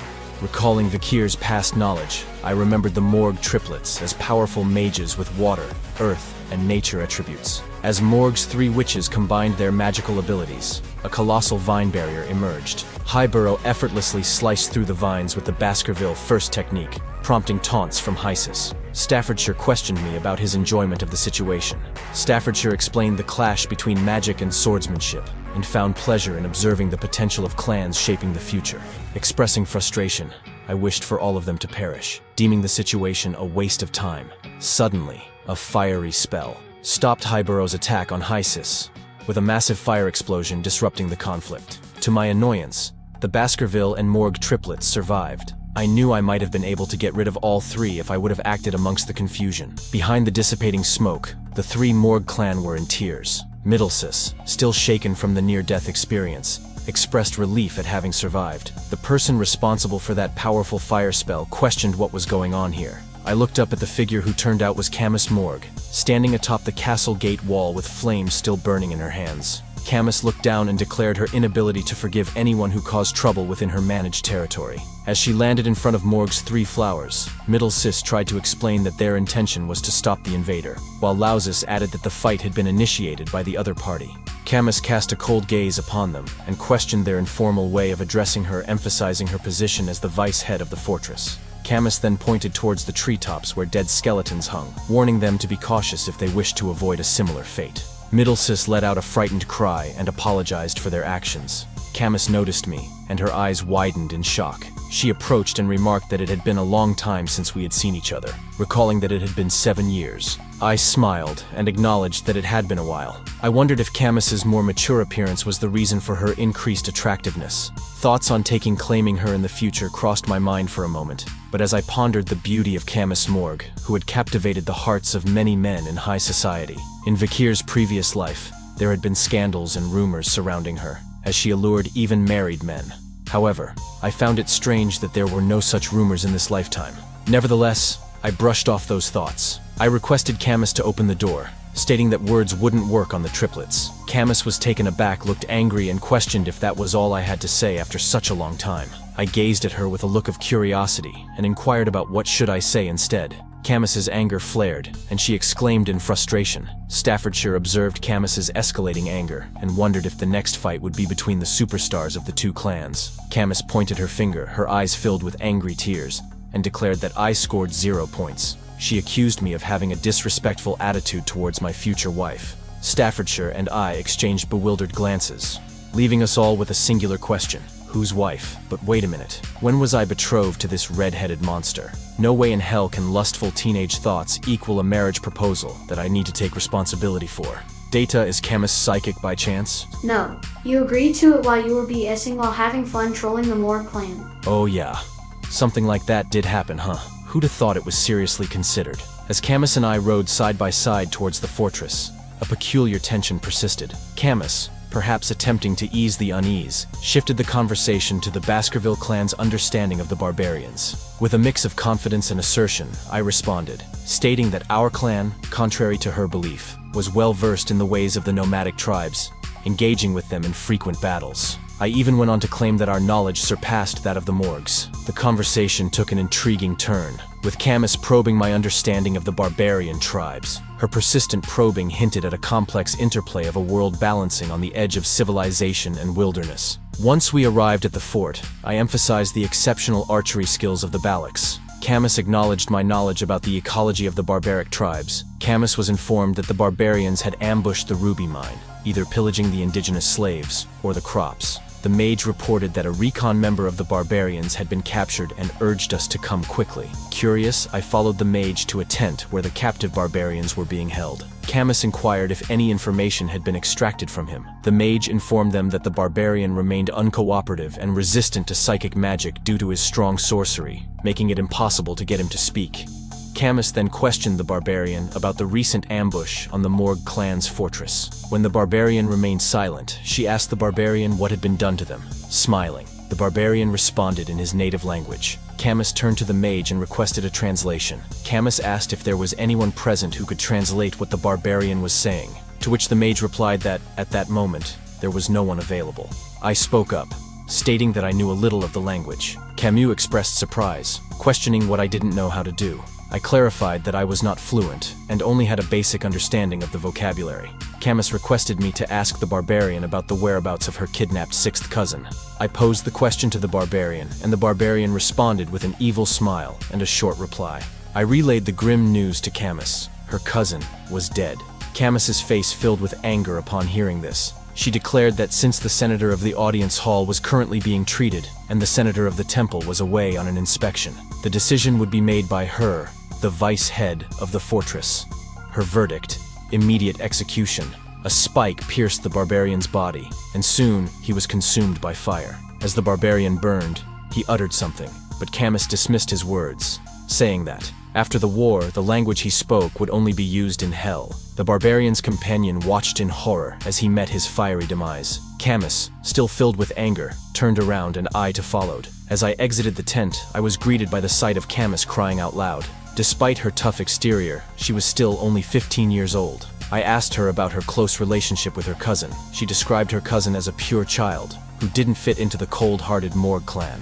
I tried to console her, saying that I believed her cousin had left this world comfortably. However, Camus looked at me and expressed her doubts, stating that she was a genius and understood a little of what was said. She asked me to tell her honestly if what she heard was true. What the barbarian really had said previously was, "We ate her." Tears once again flooded Camus's eyes, and she fell to her knees, apologizing for not being able to protect her younger cousin. After some time, Camus managed to stop crying and looking at me. She declared that it was not the time to mourn, and that she needed to quickly regain her composure and seek revenge as a loud noise sounded, resembling a bell-like sound. Camus stood up, explaining that it was the signal that notified them of a barbarian attack. I remarked that her time for revenge had come rather quickly. Outside the fortress, a group of barbarian girls sat on white wolves, armed with arrows and bows. Their leader prepared an arrow and shot it toward the guards standing on the fortress walls. The guards were unable to react in time, and the arrow caused a devastating explosion in their vicinity. The barbarian girl then ordered her companions to begin attacking. The barbarians engaged in a fierce battle against the soldiers of the Morg clan. The wolves attacked with ferocity, while the barbarians slashed at their enemies. Just as the chaotic scene unfolded, I arrived and observed the intense fight between the Morg soldiers and the barbarians. Suddenly, a rope flew toward me and wrapped tightly around my neck. I looked ahead with a questioning gaze and realized that two barbarian girls had skillfully used ropes to secure it around me. They mentioned something about catching a good one and the hunt for husbands going well. I realized their intention and thought about the barbarians hunting for spouses. I deduced that they were capturing people to become suitors, aiming to breed a superior race for their tribe. Swiftly, I caught hold of the rope and swung it, causing the girls who held the leash to be flung into the air. As the two barbarian girls slammed into the ground, the male barbarians watched in shock. They began preparing for an arrow attack. One of them questioned his companion if I was part of the enemy forces. Undeterred by the situation, I boldly moved forward, heading straight toward the incoming arrows. I recalled Hugo's eager request to avoid initiating a battle before joining up with the main force. I contemplated whether I should wait for the main force to arrive as I drew my sword and swiftly cut down the incoming arrows with precise strikes. The barbarians were shocked by and expressed their disbelief. However, their surprise was short-lived as a sudden fire attack engulfed them, causing them to cry out in pain. Camus, who had used the fire spell, appeared behind me and expressed her anger towards the barbarians, declaring their demise. I observed as she had turned the entire area into a sea of fire. Camus questioned, asking if I had used liquid aura, the abilities of a graduator. She stated that she knew I was the only man she could acknowledge. I informed her I had received an orders to avoid battles until regrouping with the main force. Undeterred, Camus began casting multiple spells and questioned if it was an order from Baskerville's patriarch. She then asserted that she intended to eliminate all the barbarians. Camus unleashed a series of powerful attacks, burning a vast area in front of them. I looked in shock and recognized the spell as Burn.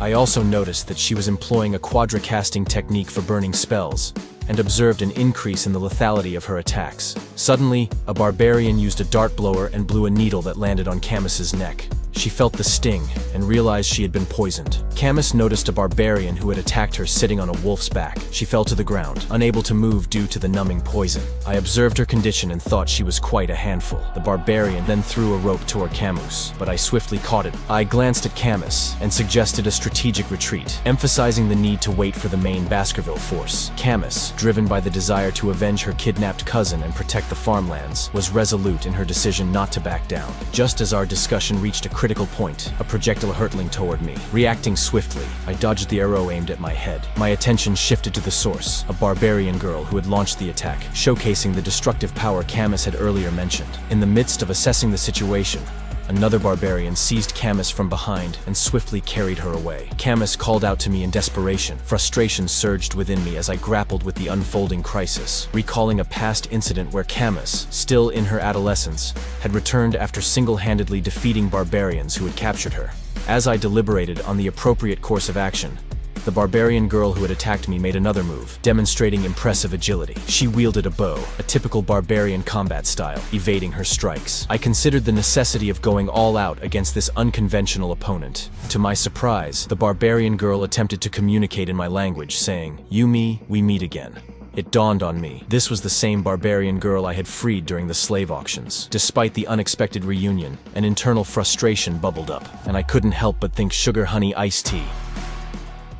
Before I continue our tale, please hit subscribe button for more recap adventures like this one. So, sit tight, because this episode is going to be action-packed. The barbarian girl mounted her wolf, vowing to repay what she had received. Her declaration was clear. She intended to exact revenge and claim Camus, the next leader of the Morg clan, as payment for her suffering. At that moment, Camus' uncle, Adolf, arrived. I figured he came after learning about the ambush. Adolf promptly cast a spell that fractured the ground, demanding the barbarians to return his niece. However, they agilely maneuvered over the shattered rocks on top of their wolves, escaping Adolf's pursuit. Frustration etched across Adolf's face as he witnessed their escape. A mage informed Adolf that the barbarians had fled to the restricted area of Le Rouge et Le Noir mountain. Adolf, aware of the dangers, expressed his displeasure. Considering the perils of venturing there at night, he questioned if there was any action they could take. I suggested we pursue the barbarians, surprising Adolf. I confidently reminded him of my experience navigating dense forests since childhood. A bold-faced lie as it was Vikir, not me, in his past life that explored it. Adolf grabbed my shoulders, eager to confirm my words, and reluctantly entrusted me with saving his niece. The Morg and Baskerville's troops followed me through the perilous forest. Running impressively, I showcased skills that caught Adolf's attention, pondering if all young Baskerville boys were of similar quality. The answer he got left him more amazed. As we encountered obstacles, I effortlessly eliminated them. The group, particularly the Baskerville triplets, admired my skills. Holding them back, I noticed light ahead, suggesting the barbarians hadn't fled far. I shared a rumor about Balak hunters scattering dry leaves to listen for pursuers, emphasizing the need for caution.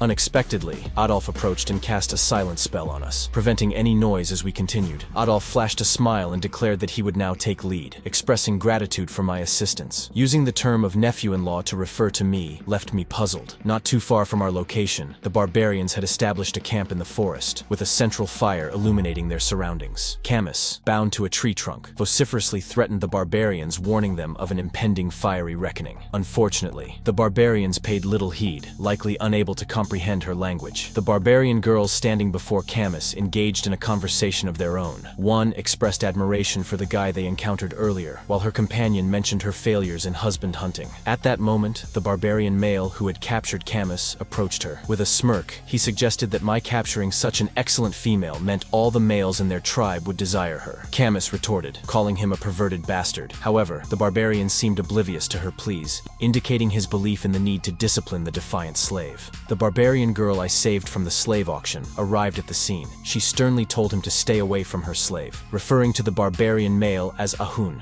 Ahun proudly claimed credit for capturing her, but the girl dismissed his claims on the grounds of how she had saved Ahun's life by stopping the boy with the sword. Ahun questioned if Camus had become her booty. Observing the dispute, Camus deduced the girl's name as Ayin, and her role was the commander. Ayin, surrounded by a blue aura, warned Ahun that challenging her would turn him into a bloody mess. Ahun, conceding defeat, left. Turning her attention to back Camus, Ayin praised her qualities but revealed her capture and sale into slavery by the morgues pisses her off. Ayin vowed to tame her, making menial tasks a daily routine.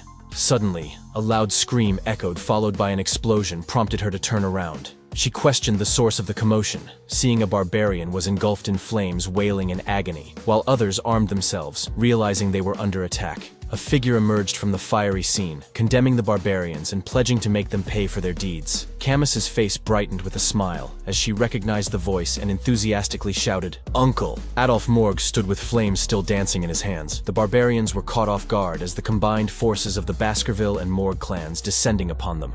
Perched on a tree branch, I observed the unfolding chaos with a sense of bewilderment. Master, wouldn't it be prudent for you to join them in the ambush? I understand your desire to conceal your power, and if you wish, I can implement a limiter for you. Even though that sounds like a reasonable idea, it's not the reason for my hesitation. There's something peculiar about this situation. The usually well-coordinated Balak hunters, renowned for their systematic ambushes, seem surprisingly disorganized. It's as if their main concern is something other than confronting us. Master, isn't the essence of an ambush to leave the enemy disoriented? That's why it's called an ambush. Viewers, hit that like button if you give me the green light to strangle my AI, or drop a comment explaining why I shouldn't. The barbarian girls expressed their frustration at the tumult caused by the ambush within the forest in the dead of night. Adolf vehemently insisted on not letting a single barbarian escape, and Camus, tied to a tree, watched the chaotic scene unfold with a satisfied smile, believing the barbarians deserved every bit of it. Detecting sounds from behind, Camus was overjoyed to see me, but I gestured for silence. But Camus, unable to contain her excitement, joyfully shouted my name like a lovesick dumbass while I severed the ropes that bound her. Camus inquired if I had come to rescue her, slightly irritated. I questioned her failure to grasp the concept of silence. As we began to retreat, Ayin unexpectedly appeared. Recognizing my exceptional overall skill set, Ayin anticipated my arrival, praising my physique, level-headedness in navigating the forest darkness, and the depth of my passionate love that compelled me to risk my life for Camus. Wondering if she too was stupid after hearing all that, Ayin then mentioned that I had proven myself.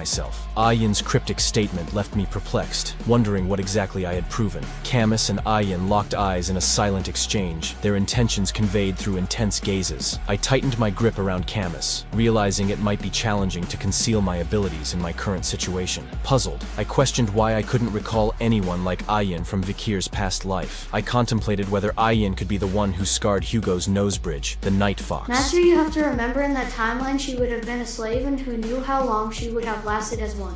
Freeing her changed her fate and initiating auto-defensive measures. A barbarian launched a surprise dart attack, but I reflectively blocked it with my hand. It was the same barbarian who had kidnapped Camus. I then took Camus in my arms and informed her that the situation had become complicated. Blushing, Camus agreed to accompany me. As we swiftly moved away, I headed toward Adolf. Ayin, disappointed, expressed her desire for me to return obediently with her. Meanwhile, carrying Camus, questioned me about the severity of my poisoning. Two barbarians attempted to shoot arrows, but I adeptly deflected both. In the meantime, Ayin prepared her bow and arrow, taking aim at Camus. She decided she should eliminate the Morg girl and, without hesitation, she released the arrow, its bluish aura leaving a visible trail as it sped toward its target. Data's warning alarm rung like bees in cone, and I went into soul fusion with Vikir, but before I could react, an ice wall caught the arrow. The protective ice wall successfully intercepted the arrow aimed at Camus. Adolf, concerned for his niece's well-being, expressed alarm at the potential danger. Camus, visibly relieved, called out to her uncle. Adolf then took hold of Camus, casting a spell named Cure Poison on her. He explained that the poison was challenging to completely eliminate, suggesting she seek further treatment once we return. However, Camus pushed Adolf's hand away, requesting him to let go for a moment. Confused, Adolf complied. Camus rushed towards me, embracing me tightly and expressing gratitude for saving her once again. This surprised Adolf, who shouted Camus's name in disbelief. Adolf tried to explain that he had done his best, but Camus, with an angry expression, questioned why her uncle had only arrived at this moment. She declared her intention to share everything with her mother, who I'm guessing is his sister, and if she is anything like my real sister, I'll pray for him. Are you praying because your sister once hit you so hard it calmed you down from a rage state, or because she managed to knock out your brother during a grapple, or perhaps the time you thought she was fighting her son's dad, but it turned out she had him in a mix of the sharpshooter and sideways twist and left him asking for your help? Or is it because she gave her godbrother a gut-blocking reflex from all the unexpected gut shots she delivered to him? What the hell, Data? That wasn't said for you to comment on. I'm sorry, Master. Well, even to this day, I don't know how she managed to get him to bend that way, but anyway. A rope suddenly flew towards me, coiling around my neck. Ayin, who had thrown the rope, attempted to pull me towards her. Despite her efforts, I remained still. Ayin couldn't comprehend why I was so strong and suggested that I allow myself to be captured, claiming she didn't have much time. Camus, witnessing this exchange, recognized Ayin and expressed disbelief at encountering her once again. I broke free from the rope and contemplated Ayin's urgency. Suddenly, a wave of killing intent engulfed the entire forest, causing panic among the birds and a bad sense of dread. Ayin looked up in horror, realizing that whatever she had anticipated had noticed our presence. Beelzebub on my hand began to buzz, warning me that something was approaching. Ayin exclaimed, "She's coming." I questioned who or what Ayin was referring to, and with a cold sweat, she uttered, "Madam Eight Legs." A massive pillar-like structure emerged from the heart of the forest, recognized by the barbarians as Madam Eight Legs. The pillar burst open, revealing 8 elongated appendages resembling branches. Adolf voiced disbelief at such a monstrous creature hidden within the forest. I realized then we were facing Madam Eight Legs, a notorious entity with an S-risk rating. The gigantic spider emitted a piercing scream,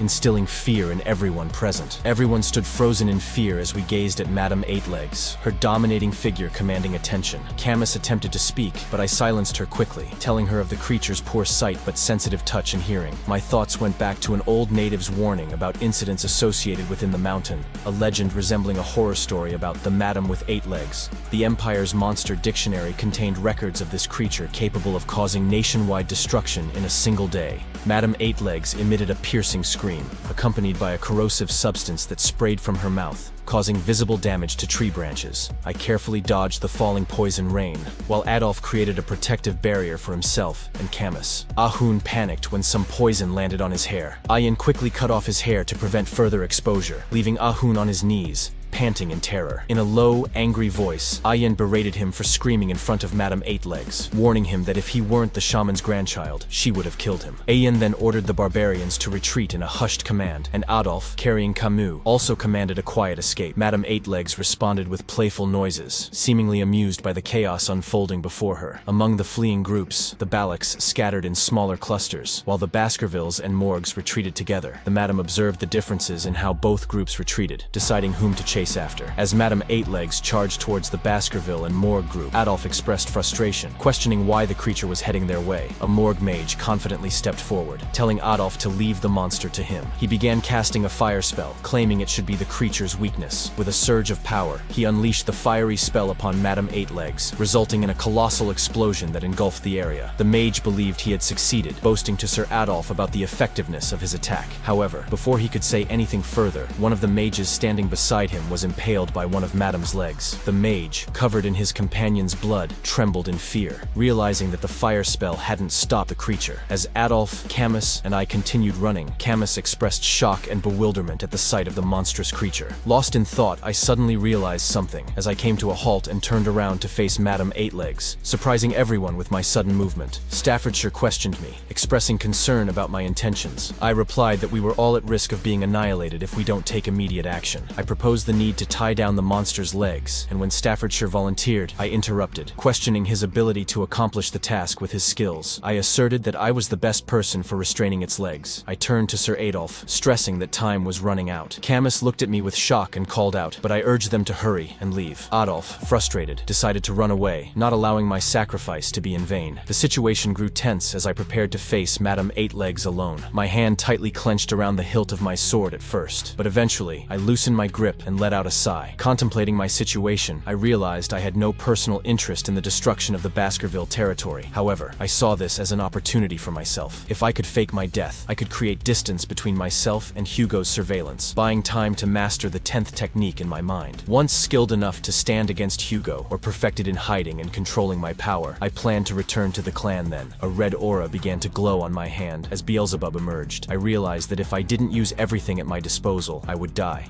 Are you out of your mind? I get the necessity of evading Hugo's watchful eye, but this is excessively risky. The probability of successfully defeating such an opponent like Madame Eight Legs appears almost infinitesimally low, like 0.0000001% low. Like Han Solo, don't give me the odds data. Plus, I know what I'm doing, I think. May God help us all. With unwavering determination, I decided to utilize soul resonance quickly as I wielded the formidable demonic sword Beelzebub. Covered in a red aura, my eyes glowed with a fierce light. I resolved to utilize all my power and launch an attack. With swift movements, I darted toward Madame Eight Legs and leaped high into the air. Hovering, I directed my gaze down at Madame as the monstrous creature screamed as she locked eyes with me. With incredible speed, I shot toward Madame Eight Legs, utilizing the Baskerville 5th technique. As I closed in on her, Madame Eight Legs found herself unable to move her legs, which began to press firmly into the ground. Simultaneously, my attack struck Madame Eight Legs' head, forcing it to the ground. From a distance, a radiant red light became visible, rapidly increasing in size. Adolf ran while holding Camus,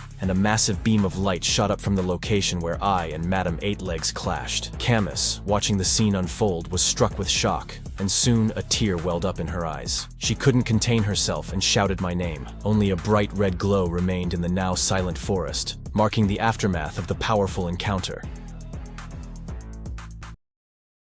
I slowly opened my eyes after awakening from my dream. Staring at the ceiling, I saw that I was in some sort of cottage. Bandages covered my face and body as I lay on a bed made of rough material, and my neck was tied to a rope. I wondered where this place was, and nor I knew how many days had passed or how I had survived the battle against Madame Eight Legs. I recalled the moment when I had unleashed my most powerful attack on Madame, realizing that during that crucial moment, if she hadn't stopped in her tracks, upon receiving a shock from the explosion's light, I would have lost my life. Slowly, I sat upright, holding my injured shoulder. My muscles, veins, and even bones were all injured. I didn't think my injuries would be this extensive after taking a hit head-on. I realized I had misjudged Madame's attack power so severely that I could feel it deep in my bones. Master, if you would please not place our entire existence on the line like that ever again. At best, your current condition is roughly between 40 to 60%, and this is me being modest. Yeah. I survived, didn't I? And I'm now out of Hugo's watchful eye. I just need to get out of this situation we're currently in. What the hell is this, a rope around my neck?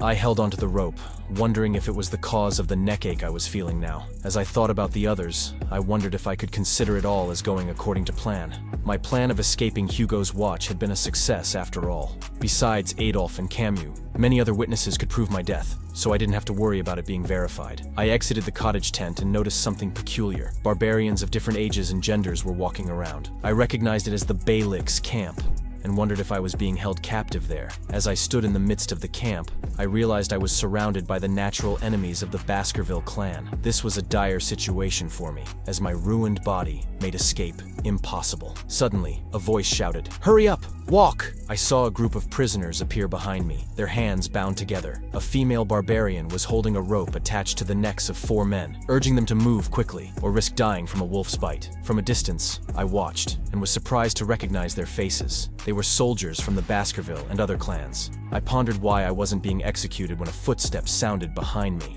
I turned to see a barbarian with a punk rock hairstyle asking if I could speak Beylik. I recognized him as Ahan, the barbarian who had tried to attack me with a dart blower from the bushes a few days ago. Ahan told me I should be thankful I wasn't sharing the same fate as the prisoners I had just seen. He smirked and asked how it felt to watch my comrades march to their deaths, knowing I was powerless with my crippled body. With an evil smile, Ahan taunted me, saying that if I weren't the commander's pet dog, he would have killed me immediately. Hearing the words pet dog triggered something deep within me. Suddenly, Ahan felt an immense pressure and wondered what it was. He looked at me, stunned. As I glared at Ahan, my eyes were filled with murderous intent. Ahan responded by punching me in the face, calling me an arrogant bastard. The punch knocked me to the ground, and a Han left me alone, telling me to stop standing there and find my owner, who was supposedly at the end of the rope. I memorized his face, vowing to get back at him once my body healed. As I walked past several more cottage tents in the camp, I wondered how the hell this rope could be this long. Despite walking a fair distance, I still couldn't see the end of it, making me question if my owner was really at the other end. Suddenly, the rope tightened and being pulled in a certain direction. The end of the rope led into a pool of water where Ayen was submerged, silently holding the rope. We locked eyes in an awkward staring contest. She gave me a wide smile before telling me to lie down. Suddenly, Ayen yanked the rope, pulling me forward. As my head moved, an arrow struck the spot where it had been. The arrow lodged in a tree. Ayen emerged from the water, shouting at a group of children, calling them brats and telling them to practice elsewhere. Meanwhile, I lay motionless on the ground. Ayen then turned to me, thanking me for freeing her from the slave auction. She pointed a finger, declaring that she repays kindness twofold and vengeance tenfold. Since I had saved her once, she had now saved me twice. Twice. I wondered if simple mathematics was beyond her at this moment. She explained that after my fight with Madame Legs, she had gone back for me. If she hadn't, I would have died, so I needed to be grateful for her tenacity. I asked her if she had set up the rope around my neck, but she simply smiled, asking next why she was keeping me alive. The rope tightened around my neck, catching as Ayen informed me that she noticed my high position within my party. She wondered aloud how much my party would pay for my return. This made me grow nervous, realizing that if the barbarians initiated hostage negotiations with the Baskerville clan, my original plan to escape Hugo's watch would become meaningless. I thought deeply about what to do in this situation. Ayen flashed a smile and chuckled, asking me what I was thinking and if I felt a sense of hope. But then she told me that, unfortunately, I wasn't going back to my party. She pulled me closer, slowly taking out a blade from her thigh. She cut the long rope and declared that I was going to be her slave. Oddly enough, I was actually relieved to hear that. Ayen pointed her blade at me and said we should decide on our titles first, insisting I call her master, but I remained silent, refusing to respond. Ayen laughed, saying she liked my rebellious eyes and that taming me would be fun. She then sheathed her blade back into its cover on her thigh. Looking forward, she told me that before any taming could begin, we had to go somewhere else first. I asked where we were going. Ayen smiled brightly, illuminated by the sunlight, and said it was obvious. I had to give my greetings when stepping into someone else's land. She pointed to a tent adorned with skulls. Ayen informed me that we were visiting the village matriarch. We walked through the camp together, and Ayen explained that if I needed a place to sleep, I could use a friend's hammock, and if I was hungry, I could get food from someone more affluent. She told me this was how the Balaks lived. She turned to me and said that while their way of life might mean nothing to outsiders, it was very sacred to those who lived there, and it would be good for me to get used to it. I commented that I noticed the Balaks had no regard for private property. Ayen then informed me that we had arrived at the matriarch's house, the cottage tent covered with skulls. Ayen entered the house first and called out, informing her mother that we were here. As I stepped inside, I heard the word mother. Ayen's mother stood up and said, "You're here." She noted that Ayen had brought back the imperial boy she mentioned every day. Hearing this, Ayen flustered, and she quickly told her mother that she didn't talk about me every day. I connected the dots upon realizing that Ayen was the daughter of the matriarch of the Balak tribe, which meant her mother was the Night Fox. The Night Fox was the Balak warrior who had scarred Hugo's nose, and was the reason why Vikir couldn't cross the Laruji-Tilanoir mountains. Reflecting on his past, I wondered what would have happened if I had faced her back then, or even now. Calculating your chances of defeating her in combat, 0%. Calculating your chances of defeating her by assassination, chances still 0%.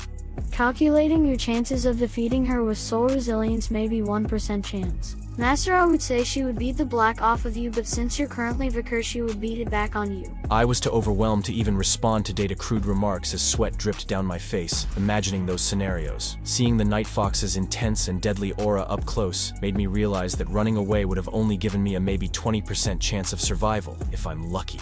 The Night Fox looked and commented that she had seen me before. I wondered if she recognized me as part of Hugo's bloodline, but she dismissed it, saying most Imperial men looked the same. She then asked Ayen what she planned to do with me. Ayen replied that I would be useful after receiving proper treatment, since I was the one who attacked Madame Eightlegs. However, her mother warned her that acting without knowing her place might backfire. Ayen became flustered and insisted that wasn't the point. Meanwhile, I began inspecting objects in the house as the mother and daughter continued to argue. Ayen mentioned she intended to use me as a slave, which surprised her mother, who had other plans it seems. Before she could elaborate, Ayen shouted that she needed me as a slave to assist her during hunts. The night fox patted Ayen's head, causing her to blush. She told Ayen that it was up to the owner to decide what to do with their slave. Ayen then noticed me examining the main pillar of the house. We soon left the house and headed back into the forest. As we walked, I asked Ayen a question. I asked her name. Data already informed me of the names he was able to record, but to say it without her telling me would be odd. Ayen yelled at me for daring to ask questions as a slave. I calmly informed her that I didn't intend to call her master, which was why I asked for her name. Ayen rubbed her head and eventually told me. I then introduced myself and asked what she wanted me to do.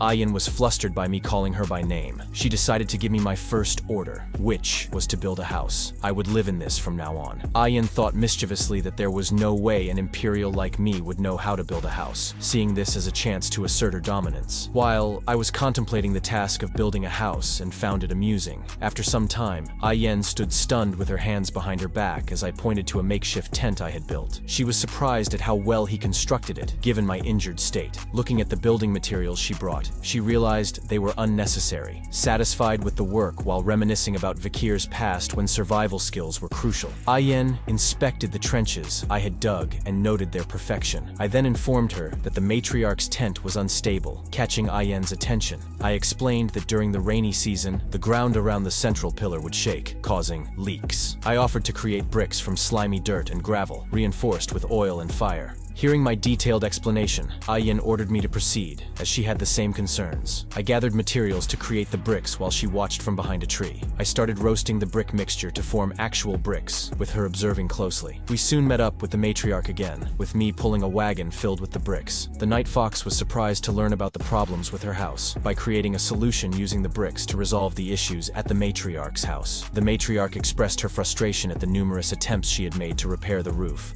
only to have it continue leaking. She now realized that the main problem was the main pillar. She praised me for my good work and told her daughter that she had picked up a quite useful mail. She then instructed me to go around the barracks and take care of tedious matters like this. Ayen remained silent but looked concerned, while I nodded. Later, while washing rags at a nearby river, Ayen called out, catching my attention. She asked if it was exhausting to slave away and wondered if I wanted to become an official member of their tribe. Still washing the rags, I replied that slaving away wasn't too bad. I reflected on how it was much more peaceful being a slave here than being part of the Baskervilles or living in the underdog city. She was surprised and commented that I had been disciplined well from a slave's perspective and that it would be hard to complain. She insisted that it must be tough and tedious work. I ignored her and continued my task. I heard her follow me, and she told me not to be silent and to follow her, as she could help me survive and adjust in the Balak tribe. She informed me that if I did a good job, she would remove the rope around my neck. This offer caught my attention, and I turned around, saying the offer sounded appealing.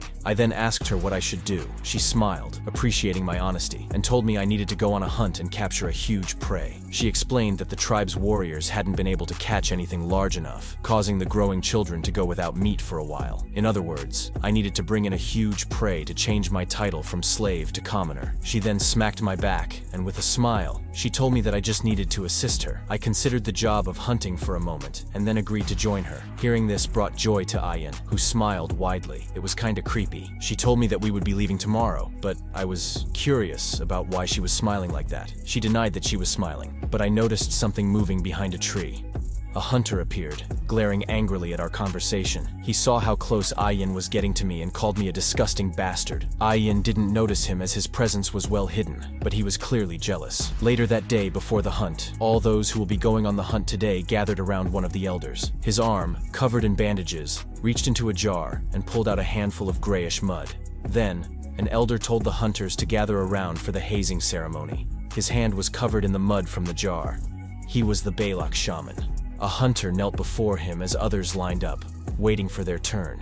Ayen explained that the Balak hunters feel guilty when they kill their prey, so they spread charcoal on their faces to hide from the god of death. I realized that even this warrior tribe had a shaman. The hunters nearby complained about the shaman's nagging. They questioned the shaman's effectiveness, noting that his blessings often failed, but they still sought them out for ceremonies. Ayen had received the shaman's blessing, her face covered in charcoal markings. She looked a bit ridiculous. I pointed this out, and she blushed, trying to wipe the markings off while telling me to shut up. She then handed me a spiked collar, explaining that hunters wore them to avoid getting bitten by prey. I held the collar, realizing it was a dog collar.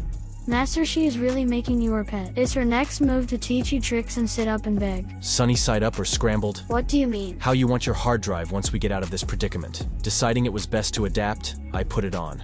A white wolf with yellow eyes appeared, panting heavily. Ayen and I rode on its back, and she turned to ask if I'd be okay. I assured her I would be. As we left, I swayed and fell off the wolf. Ayen smiled, telling me I should have held onto her waist. I lay on the ground, wondering if I could even get up in my current state. Suddenly, a shadow loomed over me. A hunter, with his pet wolf behind him, appeared. Ayen got off our wolf and called out to the hunter, who taunted her for playing around with her slave. He bragged about catching bigger prey to become the captain of the hunting group. The hunter then kicked me in the head, sending me flying. Ayen was shocked, calling him a bastard. He mocked her for giving me the collar, meant for hunters, but used on a slave. Ayen noticed something and pointed out his torn waistband. The hunter was stunned, and I smiled, holding a quiver of his arrows. The hunter, enraged, rushed to beat me up, but Ayen stopped him with her bow. She asserted that I was her slave, and only she had the right to punish me. The hunter accused her of liking me, but she dismissed it, claiming I needed to be punished for my mistake. Ayen punched me in the face, causing blood to splatter. She continued beating me until I lay on the ground unmoving. She then confronted the hunter, her eyes glowing with fury, warning him never to touch me again. He agreed, clearly frightened. Later, as we moved through the forest, Ayen asked if I was angry about the punishment. I remained silent, understanding that she did it to prevent further retaliation from the hunter. When I finally responded, I told her it hurt, making her panic and ask if I was okay. Her concern was surprising, but I assured her I'd had worse injuries. She shyly asked if there was anything she could do for me. I thought deeply and asked her to teach me how to shoot arrows. She seemed disappointed but agreed, promising special training from tomorrow. During our training, I struggled to draw the bowstring as she instructed me from a close position, her legs wrapped around mine. Despite the pain, I tried to follow her instructions. Suddenly, her pet wolf appeared, causing her to press hard on my back, making me wince in pain. If you're finding this story engaging, feel free to drop a comment below. I'd love to discuss the unfolding narrative and hear your thoughts. And if you're enjoying the tales shared, don't forget to hit that like button. For more captivating stories like this, simply click on any of the links by my side, and together, let's dive into more immersive worlds. Your feedback and interaction make this journey all the more exciting.